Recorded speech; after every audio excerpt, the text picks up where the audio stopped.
안녕하십니까. 뉴스 플러스입니다. 우리 시간으로 내일 밤에서 모레 새벽 사이 예정됐던 미국과의 2+2 통상 협의가 돌연 취소됐습니다. 베센트 미국 재무장관의 일정 때문이고 조속한 시일 안에 날짜를 다시 잡기로 했다는 게 정부 설명이지만 물밑 협상이 난항 상태가 아니냐는 관측이 나옵니다. 이승은 기자입니다. 오늘 아침 인천국제공항. 한미 2+2 통상협의를 위해 출국 예정이던 구윤철 부총리 겸 기획재정부 장관을 만나기 위해 기다리던 기자들 앞에 갑자기 대변인이 나타났습니다. 미국 정부에서 베센트 재무장관의 긴급한 일정 때문에 25일 협의를 열지 못하게 됐다는 메일을 보내왔다고 밝혔습니다. 부총리도 출국은 안 하실 거니까 일단 이제 철수해 주셔야 될 것 같습니다. 긴급한 일정 때문에 안 된다, 어렵다. 그래서 빠른 시간 내에 가능한 때가 언제냐라는 걸 갖다가 물어보면서 연락이 와서. 기재부는 미국이 조속한 시일 내 협의를 열자고 제의했고 최대한 빠른 시일 내 일정을 잡을 계획이라고 밝혔습니다. 미국이 입장을 전해온 시각은 구윤철 부총리의 출국 1시간 반 전으로 부총리는 공항에서 발길을 되돌렸습니다. 상호 관세 25%가 부과되는 8월 1일을 불과 일주일 앞두고 잡힌 협의가 취소된 데 따른 파장이 커지자 기재부는 미국이 여러 차례 미안하다는 언급을 했다고 강조했습니다. 그러면서 여한구 통상교섭본부장과 미국 무역대표부 대표와의 협의, 김정관 산업부 장관과 미 상무부, 에너지부 장관과의 만남도 계획대로 진행될 것이라고 밝혔습니다. 하지만 8월 1일 전에 날짜를 다시 잡기 쉽지 않은 상황입니다. 트럼프 미 대통령은 오는 25일부터 29일까지 스코틀랜드를 방문할 예정이고 베센트 장관은 28일부터 29일까지 스웨덴 스톡홀름에서 중국과 무역 협상을 엽니다. 일본은 25% 상호 관세를 15%로 낮추는 대신에 알래스카주 LNG 사업을 포함해 759조 원 규모 대미 투자를 약속했고 쌀과 자동차 등 미국산 물품 수입을 늘리기로 하고 협상을 타결지었습니다. 우리나라는 일본보다 경제 규모가 작은 데다 법인세 증세 이슈 속에 일본과 비슷한 투자 규모를 약속하기엔 무리가 있고 농축산물 등 비관세 장벽 완화에 대한 내부 반발이 큽니다. 최근에 무역 협상을 타결한 인도네시아, 일본 같은 모든 나라들에게 미국이 공통적으로 요구한 것이 농산물 시장 개방 확대 카드였습니다. 왜냐하면 자신들이 비교 우위를 가지고 있는 농업에서의 수출을 늘려서 무역 적자도 줄이고요. 그다음에 중간 선거에서 승리를 얻기 위해서는 농업에 기반이 되는 지역에서의 지지율도 끌어올릴 수 있는 카드거든요. 여기에 관세는 관세대로, 안보는 안보대로 별개 협상을 선호하는 미국이 통상과 외교 안보 현안 일괄 타결을 원하는 우리나라를 길들이게 하고 있다는 분석도 나옵니다. YTN 이승은입니다. 구윤철 경제부총리는 미국과의 2+2 회담 연기 소식을 공항에서 출국 직전에 듣고 발길을 돌려야 했습니다. 미국의 외교적 결례라는 지적과 함께 트럼프 행정부의 의도적인 한국 홀대인지 아니면 관세 협상에서 우리 정부를 압박하기 위한 전략인지 미국 의도에도 관심이 쏠립니다. 홍성기 기자입니다.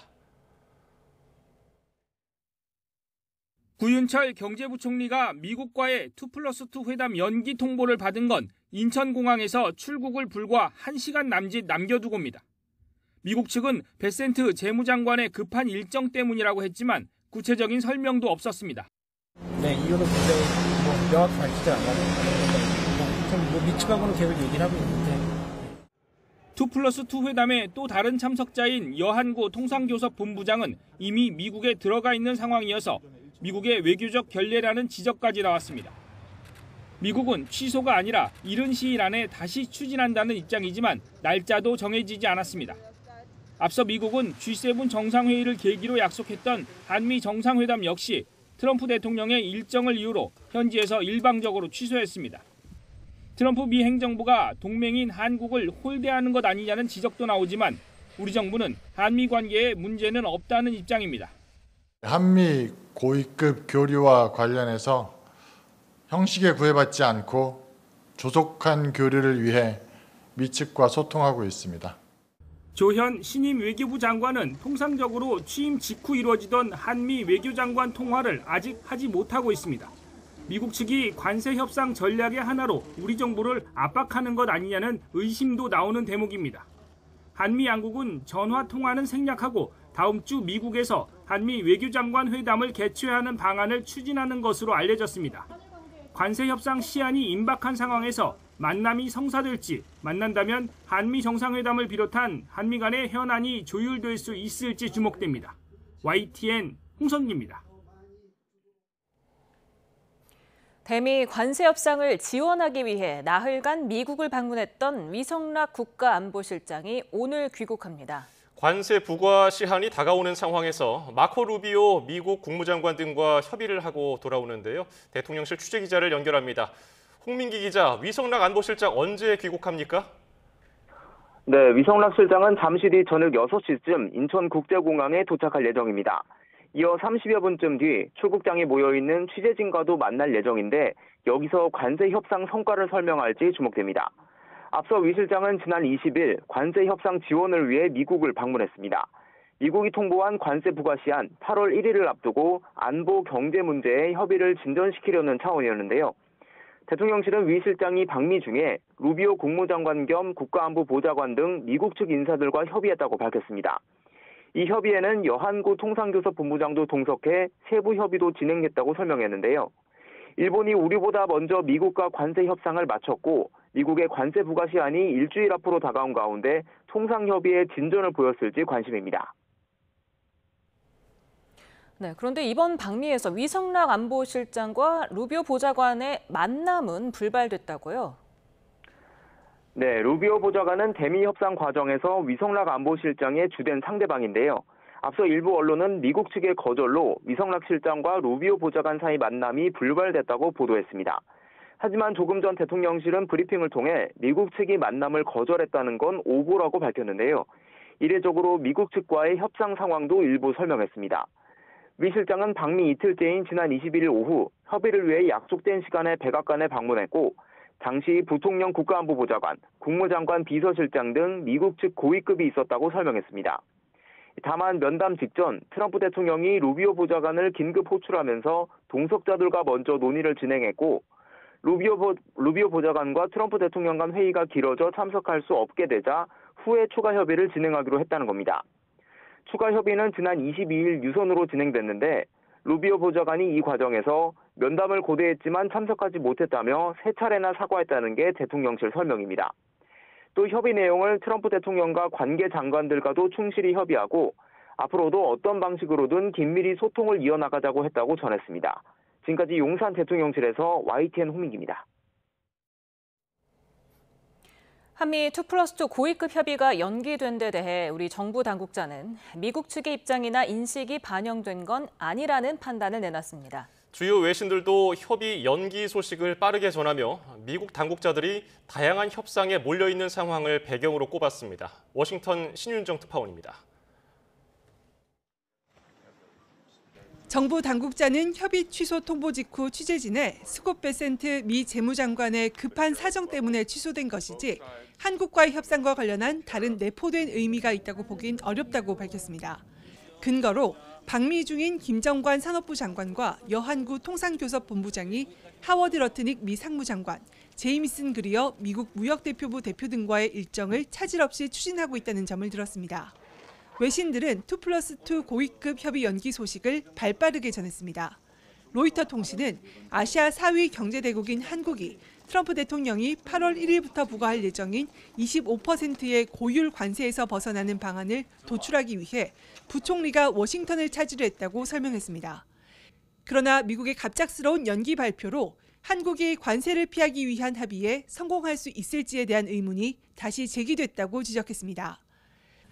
미국 측이 협의를 연기한 이유에 대해서는 당국자들이 중국, 유럽연합 등 다양한 협상에 몰려있는 상황이라고 설명했습니다. 외신들은 일본이 미국과 자동차 관세율 인하에 합의한 게 한국을 강하게 압박하고 있다고도 지적했습니다. 블룸버그 통신은 일본의 무역 합의가 한국에 큰 부담으로 작용하고 있다며 한국이 일본과 비슷한 합의를 이루지 못하면 글로벌 자동차 경쟁에서 뒤처질 수 있다고 보도했습니다. 피터 나바로 백악관 무역 제조업 담당 고문 역시 블룸버그 TV에 출연해 한국 차와 독일 차에 25%의 관세가 부과된 상황에서 일본 자동차에 비해 불리해졌다고 언급했습니다. 이런 가운데 한국 정부가 트럼프 미국 행정부와의 관세를 포함한 통상 협상에서 미국에 투자하는 펀드 설립을 논의하고 있다는 보도도 나왔습니다. 블룸버그 통신은 이 사안에 정통한 소식통들을 인용해 미국이 한국에 수백억 달러 규모의 투자 약속을 요구했다고 전했습니다. 하워드 러트닉 상무장관은 이 과정에서 대미 투자액으로 일본에 처음 제시한 것과 같은 4천억 달러, 약 548조 원을 제안한 것으로 알려졌습니다. 한미 간 협상 역시 자동차를 포함한 관세율을 25%에서 15%로 낮추는 데 초점이 맞춰지고 있다고 소식통들은 전했습니다. 워싱턴에서 YTN 신윤정입니다. 3,200선에서 출발한 코스피가 연고점을 돌파했지만 한미 통상협의가 연기되면서 상승분을 반납했습니다. 코스피는 미국 관세 협상 기대감과 SK 하이닉스 실적 등에 힘입어 장중 3,237.97까지 오르며 연중 최고점을 기록했습니다. 하지만 통상협의 연기 소식에 오름세가 꺾여 어제보다 소폭 오른 3,190.45에 마감했습니다. 코스닥은 장 초반 강세였다가 내림세로 돌아서 0.45% 내린 809.89에 마감했습니다. 현대자동차가 미국의 자동차 관세 여파로 올해 2분기 영업이익이 10% 넘게 줄었습니다. 현대차는 연결 기준 올해 2분기 영업이익은 3조 6,016억 원으로 지난해 2분기보다 15.8% 감소한 것으로 잠정 집계했습니다. 매출은 48조 2,867억 원으로 7.3% 증가하며 분기 기준 역대 최대를 기록했습니다. 매출은 늘었지만 영업이익이 줄어든 것은 지난 4월부터 부과된 미국의 자동차 관세 여파로 풀이됩니다. 갑질 논란 끝에 민주당 강선우 의원이 여가부 장관 후보직에서 사퇴했지만 정치권에서 여지는 이어지고 있습니다. 민주당은 당권 주자들 사이 엇갈린 반응에 시선이 집중되는데 국민의힘은 연속된 인사 실패를 정조준하며 파상 공세를 이어갈 태세입니다. 국회 취재기자를 연결합니다. 박정현 기자. 네, 국회입니다. 네, 강 의원 사퇴로 부담을 덜게 된 민주당 지도부. 오늘은 수해 현장으로 향했죠? 네, 오전 경기 가평을 찾아 수해 지역 복구를 도왔는데요. 오늘 지도부 차원에서 강 의원 관련 언급은 없었는데 전반적으로 말을 아끼는 분위기입니다. 여당으로서 엄호 외에 별 방법이 없었지만 여론이 줄곧 좋지 않았던 만큼 결국 해답은 후보자 스스로 결단하는 수밖에 없었다는 게 지도부 설명입니다. 같은 당 동료로서 강 의원이 현역 불패를 깬 불맹여를 썼다는데 동정론도 적지 않습니다. 한준호 최고위원 발언입니다. 저희가 더 이상의 선택지는 없는 거죠. 다만 그 사이에서 후보자 당사자가 결정을 할 수 있는 마지막 선택지가 남아있던 건데. 그런데 강 의원 장관 후보자직 사퇴에 장권주자인 정청래, 박찬대 두 후보가 각기 다른 반응을 내놓은 건 주목할 만한 부분입니다. 어제 박찬대 후보는 강 의원이 사퇴 표명 17분 전 SNS를 통해 사퇴를 촉구했는데 이게 이른바 명심 논란으로 번졌습니다. 친명계 핵심으로서 박 후보가 이재명 대통령과 미리 교감한 게 아니냐는 겁니다. 박 후보자는 오전 기자들과 만나선 아프지만 누군가 해야 할 말을 했을 뿐이라면서도 명심은 국민에 있다며 확대 해석에는 선을 그었습니다. 반면 정청래 후보는 SNS에 동지란 이기든 지든 함께하고 함께 비를 맞는 거라며 인간 강선우를 인간적으로 위로한다는 메시지를 냈습니다. 정 후보 측은 YTN에 정 후보도 사퇴를 미리 알았지만 딱히 티를 내지 않았을 뿐이라며 불편한 심기도 내비쳤습니다. 예, 국민의힘 상황도 전해주시죠. 네, 국민의힘은 오후 강선우 의원을 국회에 징계 요구안을 제출했습니다. 보좌진을 머슴 부리듯 한 강 의원 행동은 국회의원으로서는 물론 한 사람으로서도 부적절했다며 품위 유지 의무를 위반했다는 겁니다. 연이어 장관 후보자 2명을 낙마시킨 야당은 이제 대통령실 인사 시스템 전반의 문제로 전선을 확대하고 있습니다. 송원석 비대위원장 발언입니다.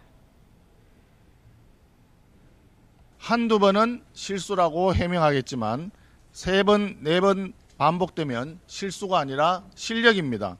부실하다는 수준을 넘어서 애초에 인사검증 시스템 자체가 존재하지 않았다는. 당장 이 대통령이 오늘까지 보고서 재송부를 요청한 안규백 국방부 장관 후보자로 칼끝이 향하고 있습니다. 앞서 국방부 장관 후보자가 병적 기록을 내지 않는 법이 어디 있느냐며 보고서 합의 채택에 어렵다는 입장을 고수해왔는데 송 비대위원장은 최상병 사건 관련 임성근 전 사단장과 안규백 후보자 사이 통화 내역이 나온 사실을 거론하며 거듭 압박 수위를 올렸습니다. 이런 가운데 국민의힘도 당권 레이스가 한창입니다. 주진우 의원도 전당대회에 젊고 강한 보수를 되살리겠다며 공식 출마를 선언했고요. 한동훈 전 대표는 SNS를 통해 불출마를 밝히며 윤어게인 대신 보수 어게인이 돼야 하고 현장에서 국민과 당원이 주인이 되는 정치를 하려 한다고 밝혔습니다.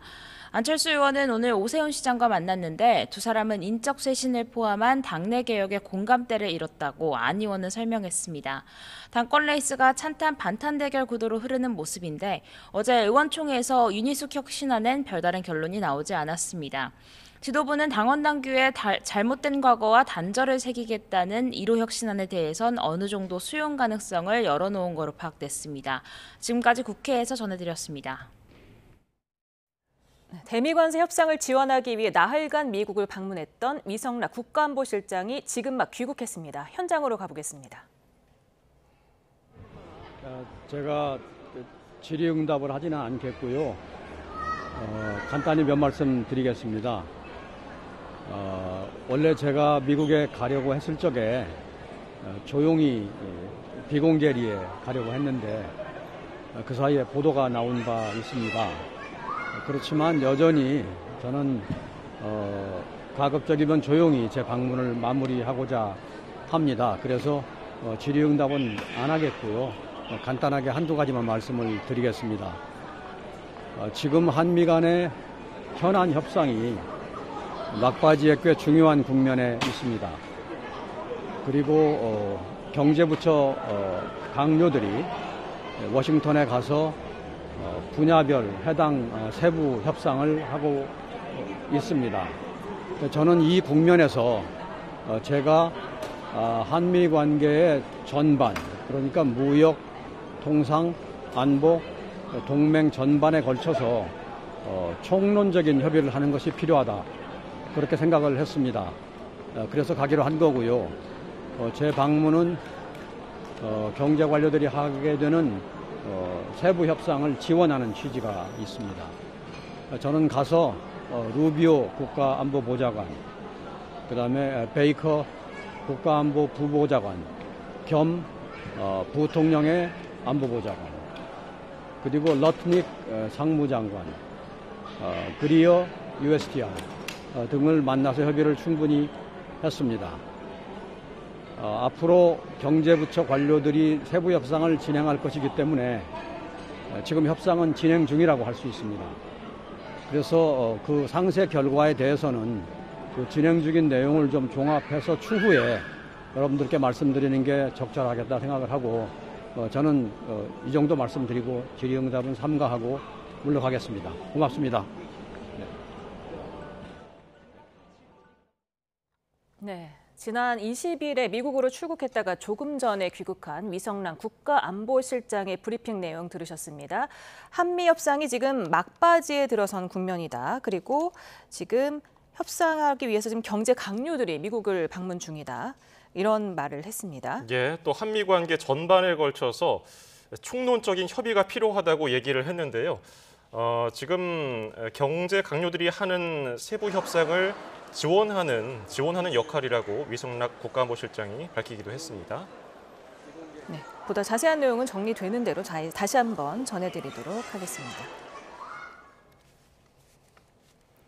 네, 공직선거법 위반 등 혐의로 재판에 넘겨진 더불어민주당 양문석 의원이 항소심에서도 당선 무효형을 선고받았습니다. 같은 날 재판을 받은 민주당 이상식 의원은 항소심에서 벌금 90만 원으로 감형돼 의원직을 지킬 수 있게 됐습니다. 유서현 기자입니다. 딸 명의로 불법 대출을 받은 뒤 허위로 해명하고 재산을 축소 신고한 혐의 등을 받는 더불어민주당 양문석 의원이 항소심에서도 당선 무효형을 선고받았습니다. 수원고등법원 항소심 재판부는 1심 판단이 정당하다며 양 의원과 검찰의 항소를 전부 기각했습니다. 앞서 1심에서는 양 의원이 대학생 딸 명의로 사업자 대출 11억 원을 받아 아파트 구매 자금으로 쓴 사기 혐의에 대해 징역 1년 6개월에 집행유예 3년을 선고했습니다. 총선 전 해당 의혹이 불거지자 은행에서 먼저 제안했다며 허위 해명글을 올리고 아파트 가격을 축소 신고한 공직선거법 위반 혐의에 대해서는 벌금 150만 원을 선고했는데 이 판결도 그대로 유지됐습니다. 선출직 공무원은 공직선거법 위반 혐의로 벌금 100만 원 이상의 형이 확정되면 당선 무효가 되고 이외 혐의로 집행유예 이상의 형이 확정될 경우 당연 퇴직 처리되는데 양 의원의 이번 판결은 두 경우 모두에 해당합니다. 사실 대부분 가서 다투도록 하겠습니다. 선고 직후 양 의원은 상고 의사를 밝혔고 의원직 상실 여부는 대법원에서 최종 판단합니다. 수원고법에서는 민주당 이상식 의원에 대한 선고 공판도 열렸습니다. 총선 당시 재산을 축소 신고한 의혹을 해명하는 과정에서 허위 사실을 공표한 혐의로 기소된 이 의원은 항소심에서 벌금 90만 원을 선고받았습니다. 1심 벌금 300만 원에서 대폭 감형된 겁니다. 항소심 재판부는 이 의원이 아내의 재산 형성 과정에 대해 구체적으로 알지 못했던 것으로 보이고 선거에 미친 영향도 크지 않아 보인다고 판시했습니다. 현명한 결정을 내려주신 재판부에 너무너무 감사드립니다. 그리고 이제 계속해서 지역과 나라를 위해서 열심히 일하겠습니다. 감사합니다. 판결이 대법원에서 확정되면 이 의원은 의원직을 지킬 수 있게 됩니다. YTN 유선입니다. 내란 특검이 계엄 선포문 사후 조작 의혹 등과 관련해 한덕수 전 총리 자택 등에 대해 압수수색에 들어갔습니다. 이런 가운데 윤석열 전 대통령은 3주 연속 내란 혐의 재판에 출석하지 않았습니다. 현장에 법조팀 취재기자가 나가 있습니다. 신기혜 기자. 네, 내란 특검 사무실입니다. 네, 특검이 한 전 총리 자택을 압수수색했다고요? 네, 내란 특검은 오늘 서울 종로구에 있는 한 전 총리 자택과 삼청동 국무총리 공관에 대해 압수수색에 나섰습니다. 강희구 전 대통령실 부속실장의 자택도 압수수색 범위에 포함됐습니다. 강 전 실장은 계엄 선포문을 사후 작성해 서명을 받으려 했다는 의혹을, 한 전 총리는 이 선포문에 서명했다가 나중에 없던 일로 하자고 제안했다는 의혹을 각각 받고 있습니다. 특검은 한 전 총리가 계엄을 사전에 알고 있었다고도 의심하고 있습니다. 한 전 총리는 줄곧 계엄을 사전에 몰랐다고 주장해왔는데요. 하지만 이 주장과 달리 대통령실 CCTV에는 한 전 총리가 계엄 문건을 직접 열람하는 장면이 포착된 거로 전해지는 상황입니다. 특검은 확보한 증거들을 분석한 뒤 한 전 총리를 다시 소환해 조사할 방침입니다. 예, 이런 가운데 윤석열 전 대통령은 내란 우두머리 혐의 재판에 또 출석하지 않았죠? 네, 윤 전 대통령은 내란 우두머리 혐의 재판을 진행하는 서울중앙지법에 오늘도 불출석 사유서를 내고 나오지 않았습니다. 3주 연속 불출석입니다. 재판부는 윤 전 대통령이 연속으로 출석하지 않은 만큼 관련법에 따라 조사 절차를 진행하겠다고 밝혔습니다. 향후 구치소 측에 윤 전 대통령 건강에 정말 문제가 있는지, 또 구인이 가능한 상황인지 확인하는 절차를 거칠 예정입니다. 다만 오늘까지는 예정된 증거조사를 그대로 진행하기로 해서 정보사령부 관계자 등에 대한 증인 신문은 예정대로 진행됐습니다. 특검은 윤 전 대통령이 구속적부심 등에는 정상 출석했다며 법원에 구인장을 발부해 줄 것을 촉구했고, 변호인 측은 건강 문제뿐 아니라 특검의 수사 절차에도 항의하는 의미로 재판에 불출석하는 거라며 맞섰습니다. 이런 가운데 내란 특검이 기소한 윤 전 대통령의 직권남용 등 혐의 사건은 다음 달 19일 첫 공판 준비기일이 열릴 예정입니다. 네, 최상병 특검 수사 상황도 짚어주실까요? 네, 특검은 오늘 김계환 전 해병대 사령관의 비서실장이었던 김화동 대령을 참고인으로 불러 조사하고 있습니다. 김 대령은 최상병 사건 이첩 보류 지시가 있었던 회의에 참석한 인물로 사건 이첩 당일인 재작년 8월 2일엔 대통령실에 파견된 김형래 대령과 통화한 사실이 드러나기도 했습니다. 특검은 김 대령을 상대로 사건 이첩을 둘러싼 의사결정 과정 전반을 따져볼 거로 보입니다.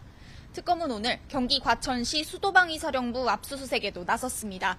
군용 비화포는 수방사에서 일괄 관리하는데 특검은 임성근 전 사단장이 재직 시 사용했던 비화포 내 통신 기록을 수방사에서 확보할 거로 보입니다. 지금까지 내란 특검 사무실에서 YTN 신기입니다.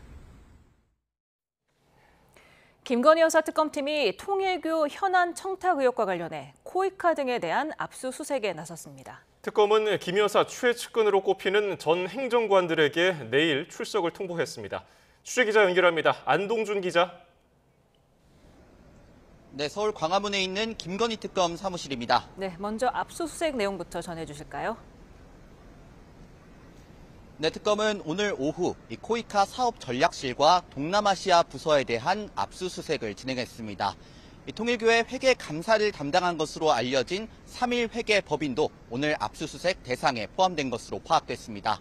특검이 압수수색에 나선 건 통일교회 캄보디아 공적 개발 원조 사업에 대한 자료를 확보하기 위해서인데요. 해당 사업은 건진법사 전성배 씨 청탁 의혹에서 통일교회 현안 가운데 하나로 등장합니다. 청탁이 이루어진 것으로 의심되는 시기 정부는 5년간 캄보디아에 대한 해외 경제 협력 기금 차관 지원 한도를 기존 7억 달러에서 15억 달러로 늘렸는데요. 앞서 특검은 지난 21일 해당 의혹을 수사하기 위해 기획재정부와 외교부, 수출입은행 본점 등을 압수수색했습니다. 예, 특검이 김건희 여사 최측근들에게 잇따라 소환을 통보했죠? 네, 특검은 유경옥 전 행정관과 정지원 전 행정관에게 각각 내일 오전 10시와 오후 5시에 출석하라고 통보했습니다. 이들은 어제 조사를 받은 조영경 전 행정관과 함께 김건희 여사 최측근이자 이른바 문고리 3인방으로 통하는 인물입니다. 이 특검은 김 여사가 고가 명품을 수수한 사건과 관련해 이들을 소환해 조사할 예정이라고 밝혔는데요. 통일교 측이 현안 청탁을 위해 김 여사 측에 명품 가방과 목걸이를 전달했다는 의혹이 수사 대상이 될 걸로 보입니다.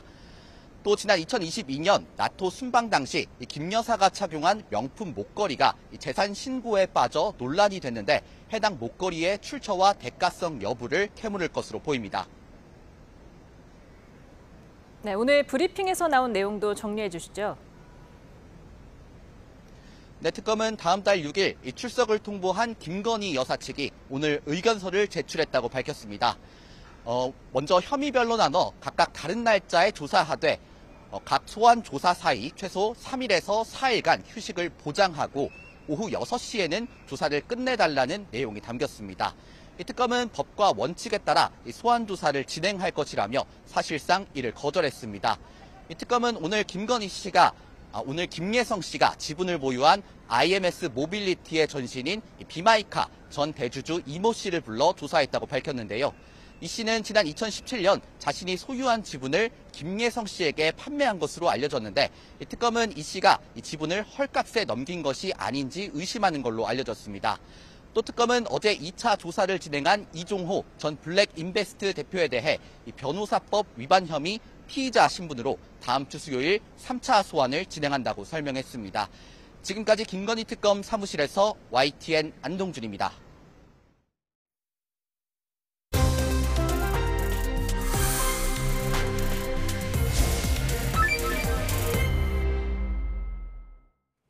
네, 이슈 플러스 오늘의 전국 상황 최창렬 용인대 특임 교수, 최수영 정치평론가와 짚어보겠습니다. 어서 오세요. 안녕하세요. 안녕하세요. 네, 강선우 전 장관 후보자가 어제 갑자기 사퇴를 하면서 좀 진정되는가 싶었는데 오늘도 계속해서 여진이 이어지고 있습니다. 지금 국민의힘에서는 장관뿐만 아니라 지금 의원직에서도 사퇴하라는 거예요. 윤리위 제소까지 예고했습니다. 제가 볼 때 좀 무리가 있는 것 같아요. 저도 누구보다도 강선우 후보자, 지금 후보자 이미 아닙니다만 이제 의원인데 강 의원의 그런 여러 가지 행태를 비판적으로 봤는데 지금 일단 자진 사퇴했잖아요. 했으면은 이쯤에서 이제 좀 더 이상 강 의원 얘기는 안 하는 게 좋을 것 같아요. 이게 모든 게 이게 정도가 있는 건데 이걸 의원직 사퇴까지 하는 게 현실화될 가능성은 거의 제로입니다. 이거 가지고 의원직 사퇴할 리도 없을 것이고 윤리 제소해가지고 뭐 징계를 한다고 해서 의미가 있겠어요? 과거에 이거 뭐 의원직 사퇴 윤리위 통해서 의원직이 제명된 거는 과거에 한 명밖에 없어요. 김영삼 그 당시 신민당 총재 79년도. 그건 전혀 다른 사안이기 때문에 이 말하는 그 의미는 알겠는데 그렇다고 의원직 사퇴까지 요구하는 건 이거는 오히려 저는 이건 타당치 않은 것 같아요. 그렇게 따지면은 사실 과거에 뭐 전수조사라는 말 많이 썼죠. 요즘은 그런 말 많이 없어졌던데. 예. 의원들 전수조사해야 돼요. 그렇게 이 정도 가려면 아예 이 차제에 보좌진들의 처우도 개선하고 보좌진들의 신분도 보장하게끔 제도적 보완도 하고 그리고 의원들 중에서도 뭐 모든 의원이 그런 게 절대로 아니에요. 그렇지 않은 의원도 많거든요. 제가 알기에. 그럼 어쨌든 전수조사 해가지고 그런 분들 다 징계해야죠. 제가 볼 때 이거는 과하다. 저는 그렇게 생각합니다. 예, 두 분 또 보좌진 경험이 있으시기 때문에 또 질문을 드리면은 국민의힘 보좌진 협의회에서는 강선우 의원 사퇴하는 순간까지, 그러니까 후보자를 사퇴하는 순간까지 보좌진에 대한 사과가 없었다고 지적한 거예요? 그 부분은 강선우 의원이 좀 뼈 아프게 받아들여야 될 것 같아요. 왜냐하면 국민께 미안하고 대통령께 누를 끼쳐 미안하고 당에도 미안하다 그랬습니다. 그런데 정작 본인의 갑질의 주체인 그 보좌진에게 미안하단 말이 한마디 없었습니다. 일부러 뺀 건지 아니면 뭐 경황이 없어 뺀 건지 모르겠습니다만 사과를 하겠다고 얘기했으면은 최소한 사과의 그 주체에 대해서 정말 정확한 표현으로 사과하는 게 그게 사과의 원칙이기도 합니다. 누구나 실수는 할 수 있습니다. 그러나 그 실수로 오류를 대하는 태도가 중요한 겁니다. 그런데 지금 강 의원 그 하는 걸 보면은 뭔가 부담의 여론과 여러 가지 그 여론에 떠밀려서 내가 사퇴는 하지만 보좌진에 대해서 뭔가 이게 안 좋은 감정을 아직도 가지고 있는 듯한 그런 뉘앙스를 느끼기 때문에 그러면 안 되는 거죠. 정말 이제 강 의원이 현직 의원으로 돌아온 이상 그럼 그렇다면은 정말 갑질 논란에 대해서 본인이 눈을 끼쳤다고 생각한다 그러면 전 최소한 법안 발의해야 된다고 봅니다. 보좌관들이 사실 노조가 없어요. 그 다른 그 일반 직장은 노조도 있고 그다음에 불법한 노동행위가 있으면 노동청에 신고를 해도 됩니다. 근데 국회의원 보좌관들은 파리 목숨입니다. 의원이 그냥 그만둬 하면 바로 그만둬야 되고 뭐 공익적으로나 뭐 이렇게 법적으로나 뭐 이렇게 받을 수 있는 게 별로 없어요. 그래서 실제로 퇴직금도 늦게 받았다는 그런 이제 증언도 나오기 때문에 그런 측면에서 강 의원은 지금 이게 사퇴로 끝날 문제가 아니라 앞으로 얼마나 진정성 있는 행보를 보이고 향후 남은 3년의 의정 활동을 통해서 본인이 미흡했다고 생각했던 이런 부분들을 얼마큼 더 낮은 자세, 로우키로 보완해내느냐 이게 관건이 될 겁니다. 네, 아까 전수조사를 말씀을 하셨는데 홍준표 전 대구시장이 보좌관의 갑질한 의원이 강선우 의원 한 명뿐이겠느냐 그러면서 당직자를 이유 없이 발로 걷어찬 의원 그리고 S대 안 나왔다고 보좌관을 자른 의원 또 보좌관에게 술주정 행패 부린 여성 의원 이렇게 또 콕콕 집어서 지적을 했더라고요. 그러니까 저기 뭐 당직자를 이유 없이 발로 걷어찬 의원은 많이 보도가 됐어요. 누구라고 말씀은 안 드리겠습니다만 S대 안 나왔다고 자른 의원이 진짜 있는지 모르겠어요. 어디까지가 사실인지 모르겠는데 의원이 지금 300명 아닙니까? 300명이 아닐 때도 있었습니다만. 근데 이게 이제 의원들이 사실 각계 옆에 옆방이라 하더라도요. 전부 각자 헌법기관이기 때문에 다른 세상이에요. 다른 세계예요. 완전 다릅니다. 그 방의 문화나 분위기가. 근데 이제 아주 정말 점잖게 보좌진을 대하는 의원들은 꽤 많아요. 제가 알기로는. 근데 이런 못된 의원들이 있는 거죠. 뭐 직장에서도 갑질이 있는 거니까. 근데 지금 우리 최소영 평론가 말씀처럼 보좌관들이 공무원들이거든요. 근데 별정직 공무원이에요. 일반직 공무원이 아니라고. 일반 공무원은 신분이 정확히 보장돼 있어요. 해임할 수가 없어요, 국가에서. 해임하면 소총심사위가 열려야 되는 것이고. 근데 보좌관은 그게 전혀 안 돼요. 임면권이 국회의원에게 있어요. 임명과 파면, 해임권이. 이건 아무런 그 반박을 할 수 없게 돼 있어요. 이건 차제에 어떻게든 글쎄요, 그 문희석 의원이 의원과 보좌진의 관계는 뭐 별도의 관계다, 뭐 동의적 관계다라고 얘기했다 하더라도 그건 맞지 않는 얘기 같고 보좌진들의 이 문제를 이럴 때 뭔가 바뀌는 거거든요. 이 역사가 원래 그래요. 이런 특별한 일이 생겨서 바뀌어 나가고 이러는 거예요. 그래서 저는 홍준표 전 시장이 저렇게 얘기한 거는 뭐 잘 알지 않겠어요? 저도 많이 알고 있습니다. 그런데 차제에 어떤 형태로든 간에 민주당에서 법안 발의를 한다는 보도도 나왔었어요. 어떤 형태로든 간에 여야 통틀어서 보좌진들이 동지예요. 그야말로. 근데 동지라는 게 이렇게 함부로 하는 그런 의미의 동지가 아닌 거죠. 뜻을 같이 하고 정말 어려움이 있을 때 이번에 그 민주당 보좌진들이 계엄 해제할 때 얼마나 몸으로 막았습니까? 그게 동지예요. 그게. 근데 동지들한테 이렇게 대우하면 안 되는 거죠. 그런 동지가 아니더라도. 그래서 저는 이번에 이런 얘기가 나온 차제에 보좌진들에 대한 그 신분 보장을 국회에 맞게 반드시 했으면 좋겠다는 생각이 듭니다. 예. 국민의힘이 강선우 의원에 대해서 윤리위에 제소를 했습니다. 의안과에 징계안을 제출했는데 민주당은 당직자 정강이를 걷어찬 송은석 비대위원장부터 사과하라 이런 논평을 냈더라고요. 이게 이래서 이제 사실 남을 비난할 때 내가 깨끗한지를 돌아봐야 된다고 얘기를 하는 겁니다. 근데 이런 겁니다. 사실 지금 국민의힘이 윤리에 제소한 거는요. 저는 이렇게 생각합니다. 그러니까 이게 뭐 성사되기를 기대하고 한 게 아니라 지금 전국의 기류에서 지금 국민의힘이 굉장히 지금 좀 밀려나고 있잖아요. 지금 뭐 이재명 대통령의 허니문 기간이기도 하지만 새 정부가 주도하는 모든 것들이 지금 블랙홀처럼 전국의 이슈들을 빨아들이고 있고 사실 지금 국민의힘 입장에서는 거의 뭐 지리멸렬한 지금 분위기에다가 사실은 밀려서 거의 벼랑 끝에 가 있는 이런 상황이고 107명의 의원의 집단적 힘을 전혀 보이지 못하고 있는 상황에서 어찌됐건 이진수 후보자에 대해서 지명처를 했고 강선 후보자 자진 사퇴를 했기 때문에 이걸 전국에 좀 반전 동력으로 삼아야 되겠다 계산이 있는 것 같아요. 그래서 이렇게 쇠도 달았을 때 두드리라는 그런 격언처럼 밀어붙이는 것 같은데 근데 전 바로 이런 지점들이죠. 제가 이 윤리 갔을 때 이 얘기 나올 것 같았어요. 왜냐하면 이게 의원들이 정당 관계없이 이게 사실 어찌 보면 의원회관의 일종의 문화 같은 건데 여기에 정당이 어디 있고 또 자유로울 수 있는 사람이 많지 않다라는 그런 비난이 있었는데 이렇게 윤리 공세를 펼쳐버리면 그럼 당신들의 손은 깨끗한가? 라고 이렇게 또 되물음이 오잖아요. 그렇기 때문에 그래서 과유불급이라는 말이 있는 겁니다. 과하면 모자람만 갖지 못하다는 건데 그래서 저는 물론 이게 이제 어느 정도 이제 그 강선 후보자의 이슈가 전국을 주도할 때 여기에다 편승해서 우리가 한번 주도권을 나름 가져보자는 그런 정략적 의도는 있습니다만 국민의힘 의원 107명 가운데 정말 보좌관으로부터 박수받는 의원만 있는 건지 그걸 한번 돌아보고 저는 윤리 추진해야 된다고 봅니다. 네. 여권 내에서는 분위기가 조금 묘하게 갈리는 것 같습니다. 박지원 의원이 일단 임명하기로 결정을 했으면 그냥 쭉 밀고 가야 된다. 이렇게 결정을 해놓고 흔들리면 더 나쁘다. 임명했어야 옳다. 이런 입장을 밝혔더라고요. 근데 제가 또 찾아보니까 17일 날 박지원 의원이 그 이진숙 후보자, 뭐 다 지난 얘기입니다만 교육부장 후보자 지명 철회했죠. 그리고 강선 후보자에 대해서 민심을 따라야 된다는 말을 했어요. 그때 비판으로 얘기했다고. 그날 이제 김영진 의원하고 더불어민주당의 김영진 의원과 박지원 의원이 어쨌든 이 지금 민심을 거역하면 안 된다라고 하면서 김대중 전 대통령의 말을 이제 이렇게 전한 그 보도가 있어요. 근데 지금 이미 이제 자진 사퇴했잖아요. 이제 와서 이런 말씀이 의미가 별로 없을 텐데 이건 좀 헷갈리게 만드는 거예요. 그리고 저는 이 말에 동의하기가 어려운 게 아무리 대통령이 일단 재송부 요청하고 임명하기로 했다 하더라도 더 여론이 악화되면 여론을 따라야 되는 거예요. 이게 옳고 그름을 따지는 건 기본이고 워낙 이게 많이 나왔으니까 3주 이상. 과연 여론이 장관 임명을 결정하고 난 이후에도 계속 악화되면 거기에 따르는 게 맞는 겁니다. 잘한 행동이에요, 제가 볼 때. 근데 만약에 장관으로 임명돼도 제가 논란은 계속될 거라고 말씀드린 기억이 있어요.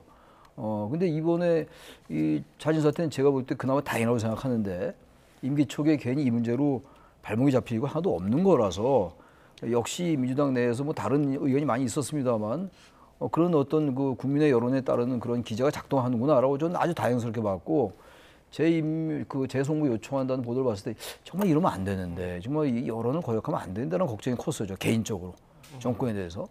근데 이건 잘한 선택 같은데 박지원 의원이 이런 모르는 분이 아닐 텐데 그럼 임명한다고 결정해서 무조건 따라야 된다? 그런 논리가 어디 있어요. 그렇게 결정했다 하더라도 여론이 더 악화된다. 그때 결정해야죠. 늦더라도. 저 얘기는 이해가 좀 안 가요. 27일 또 그런 얘기도 안 했었는데 그땐 비판적이었고 말이죠. 그래서 조금 납득이 안 가는 부분이 있다고 생각합니다. 예, 그런가 하면은 방송인 김어준 씨, 강선우 의원 엄호를 했는데 본인이 알아보니까 사퇴시켜야 할 만큼 갑질 사건은 없었다고 얘기를 했고요. 또 언론이 강선우 의원이 아니라 이재명 대통령을 이겨먹으려고 하는 거다. 강선우는 그 소재로 선택됐을 뿐인 거다. 이런 주장을 했네요. 저는 거꾸로 뭐 이른바 요즘 유행하는 말이 그러더라고요. 김어준을 어심이라고 하고 이재명을 이심이라고 하는데 어심이 이심을 이겼다 이런 얘기들이 나오는데 이건 김어준 씨가 저는 할 말이 아니라고 봅니다. 김어준 씨가 뭐 정통 언론인도 아니고 얼마큼 강선우 후보자에 대한 팩트 체크를 해서 갑질 논란에 대한 정통한 소식을 갖고 있었는지 모르겠습니다만 뭐 국회 윤리위원장도 아니잖아요. 무슨 근거로 근거가 없었다고 얘기하고 사실과 다르다고 얘기하는 건지 모르겠습니다만은 어찌됐건 저런 식의 이야기들이 저는 여권 내부의 균열을 더 가져오고 있다고 생각합니다. 그러니까 지금 박찬대 후보와 정청래 후보가 싸우는 당권 경쟁을 가지고도 이심과 어심의 대리인 경쟁이라는 이런 분석 보도가 나오는 상황에서 저런 말들이 실질적으로 얘기가 이게 그러면 이재명 대통령이 강선 후보자에 대한 지명 철회는 아니지만 자진사퇴 형식이지만 사실상 저건 대통령이 지명 철회를 했다고 봐야 되거든요. 그러면 이것을 용인했던 게 잘못인가? 정치인이라면 무릇 그 여론에 반응하고 그다음에 어떤 여론의 흐름이라든가 국민의 어떤 바람에 조응하는 것이 사실상 그게 전부인 건데 그럼 그게 잘못됐다는 건가?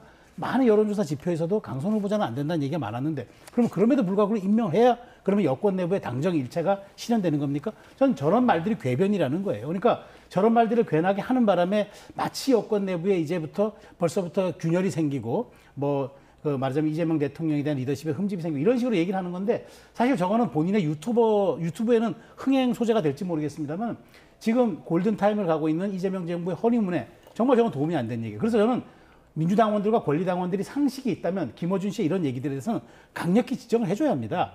왜 아직도 6개월 된 안 된 정부를 내부에서 흔드느냐. 이렇게 강력하게 얘기해줘야지 저런 얘기들을 우리가 이렇게 보도 채널에서 버젓이 다룰 수 있는 이런 것들이 저는 오히려 저는 이해가 안 된다는 겁니다. 네. 반면에 보좌관 출신인 민주당 장철민 의원은 정치적으로만 보면 강선 의원 판단이 잘 됐다는 분들이 당에서 훨씬 많았다. 이렇게 또 얘기했어요. 그러니까 이제 강선우 의원을 자진사퇴한 게 잘 됐다는 얘기잖아요. 그 얘기 아닙니까? 네. 그러니까 당연한 거예요. 지금 그리고 제가 자꾸 말씀드리는 게 이 청문회, 인사청문회의 정치 공학이라는 게 있어요. 여론이 얼마나 계속 이제 악화되느냐의 문제예요. 청문회까지 언론의 검증이 계속 있잖아요. 이따가 청문회가 끝나면 대개 사그라듭니다. 대체로 사그라들면 되는 거예요, 그냥. 여러 가지 의혹이 제기되고 흠결이 계속 나온다 하더라도 언론이 더 이상 안 다루면 그냥 잊혀지는 겁니다. 그게 정치예요. 어떻게 하겠어요, 그게 정치라는 게. 이게 무슨 도덕군자가 하는 게 아니기 때문에. 근데 그렇지 않았잖아요. 청문회가 끝난 지난주 월요일이었는데 지지난주 월요일이었죠.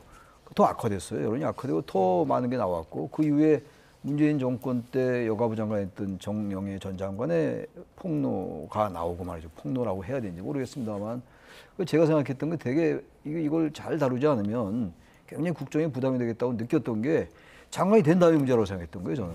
장관이 된 다음에 만약 이런 문제가 터지잖아요. 근데 만약 사퇴한다. 그건 더 커요.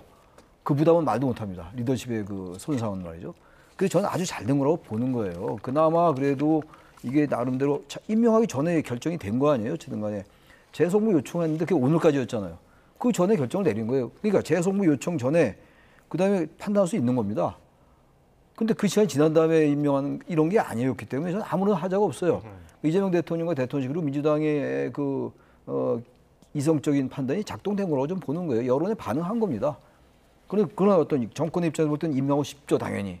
근데 그럼에도 불구하고 그래도 이진수 후보자는 일찍이 지명 처리했는데 그러지 않고 가려 했는데 이게 그렇지 않다. 반응하자. 그렇게 된 거예요. 그러니까 장철민 그 의원의 말이 맞죠. 그래서 저는 대부분의 아마 민주당 의원들이 말들 잘 안 했겠죠. 대통령 의중이 임명적으로 가닥이 잡히는 것 같으니까. 그래서 대체 많은 의원들은 임명하면 안 된다는 생각을 하지 않았을까라고 저는 추론을 이렇게 합니다. 예. 박찬대 의원이 당권 주자죠.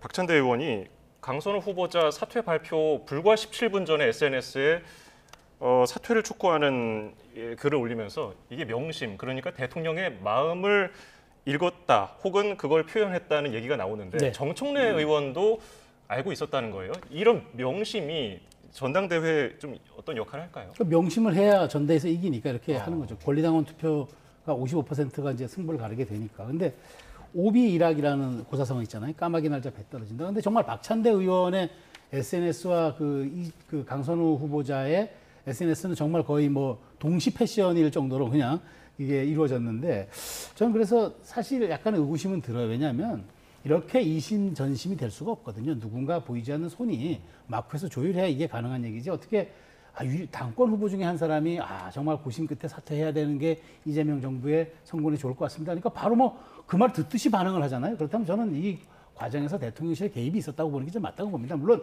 대통령실은 아니라고 얘기하는데 저도 청와대 근무했습니다만은 공식적인 내용은 그렇게 언급하는 게 맞습니다. 다만 여러 가지 정황상 이렇게 기류놓고 봤을 때 지금 초반 당권 경쟁에서 정청래 후보가 좀 앞서가는데 박찬대 후보 입장에서는 뭔가 뒤집을 수 있는 좀 반전의 계기가 필요했을 거로 보는데 지금 국민적 공분이 있었던 강선 후보자에 대해서 그것을 낙마시키고 그다음에 거기에 대해서 우리가 여론에 반응해야 된다고 얘기하면서 그것으로 갔을 때 사실상 권리당원은 모르겠지만 국민 여론과 대의원 조사에서는 상당 부분 저는 또 좋은 성과가 있을 수도 있기 때문에 어쨌든 투표가 지금 8월 2일로 다 미뤄졌기 때문에 그 사이에서 박찬대 후보가 뭔가 어떤 정말 자신의 정치적인 어떤 승부수를 한번 띄웠다고 보는데 물론 여기에 대통령실이 개입했다는 흔적은 없습니다만은 어찌되었든 박찬대 의원의 지금 갖고 있는 리더십이라든가 이번 상황을 보는 어떤 판단, 눈 이런 것들은 많은 분들이 이번 사건을 보면서 이번 이제 상황을 보면서 많은 분들이 좀 동의하는 지점이 있을 것 같아서 아마 좀 반전의 계기는 좀 되지 않을까 하는 조심스러운 전망을 해봅니다. 네, 그동안 화력을 집중했던 강선우 후보자가 이제 사퇴하면서 국민의힘이 이제 다른 장관 후보자들로 이제 총구를 돌리는 분위기입니다. 정동영, 안규배, 권오을 장관 후보자. 그중에서도 이제 안규배 국방부 장관 후보자를 우선순위에 두은 것 같습니다. 이제 박민영 대변인이 복무기간 가산 사유는 탈영, 영장, 군형법상 수사 및 처벌 이 3가지뿐인데 무엇이 됐든 간에 국방부 장관으로서는 중대한 결격 사유다. 병적 증명서를 내고 떳떳하게 국방부 장관이 되든지 당장 사퇴하든지 둘 중 하나만 선택하라고 했는데 이 증명서를 왜 안 내는 걸까요? 글쎄요, 저도 이해가 안 가요. 병적 증명서 저도 군대 저는 34개월 갔다 왔는데 육군 병장 갔다 왔는데 그거 병무청이 금방 뛸 수 있어요. 전혀 어려운 일이 아닙니다. 근데 이걸 왜 제출 안 해서 이렇게 자꾸 여러 가지 구설을 안는지 모르겠어요. 그때 국방부 장관이잖아요. 또 다른 경우도 아니고 교육부 장관의 경우가 다른 부처가 아니고 교육부 장관 후보자로이기 때문에 논문 표절이 더 중대한 근거리다라고 얘기하고 같은 맥락일 수 있어요, 이게. 근데 지금 이제 안규백 이 장관 후보자는 이승만 정권 이후에 처음이에요. 민간인 출신이 이제 장관 후보자가 된 경우가 한 번도 없었어요. 과거 이승만 정부 때 신성모 장관이라는 분이 있었죠. 아주 유명했던 장관인데 아부하기로 유명했던 장관이었죠. 뭐 다 옛날 얘기입니다만. 그래서 나름대로 이제 정권 입장에서부터 이재명 대통령 입장에서부터 상당히 공을 들이는 인사일 겁니다. 이게 의미가 있는 인사거든요. 근데 왜 병역 이 문제를 가지고 이 병역 증명서를 왜 제출 안 하는지 모르겠어요. 이건 전혀 어려운 일이 아니거든요. 그러니까 자꾸만 이런 여러 가지 의혹을 낳는 것 같은데 분명히 좀 해명을 해야 될 것 같아요. 예. 그래서 국민의힘이 이제 화력을 최동석 인사혁신처장에 대한 공세로 또 확장하고 있다는 분석도 있던데요. 네. 그러니까 뭐 지금 안규백, 권오을 뭐 이런 정동영 장관 후보자들에 대해서는 사실상 이번 그 장관 후보자들 가운데 2명이 벌써 낙마했잖아요.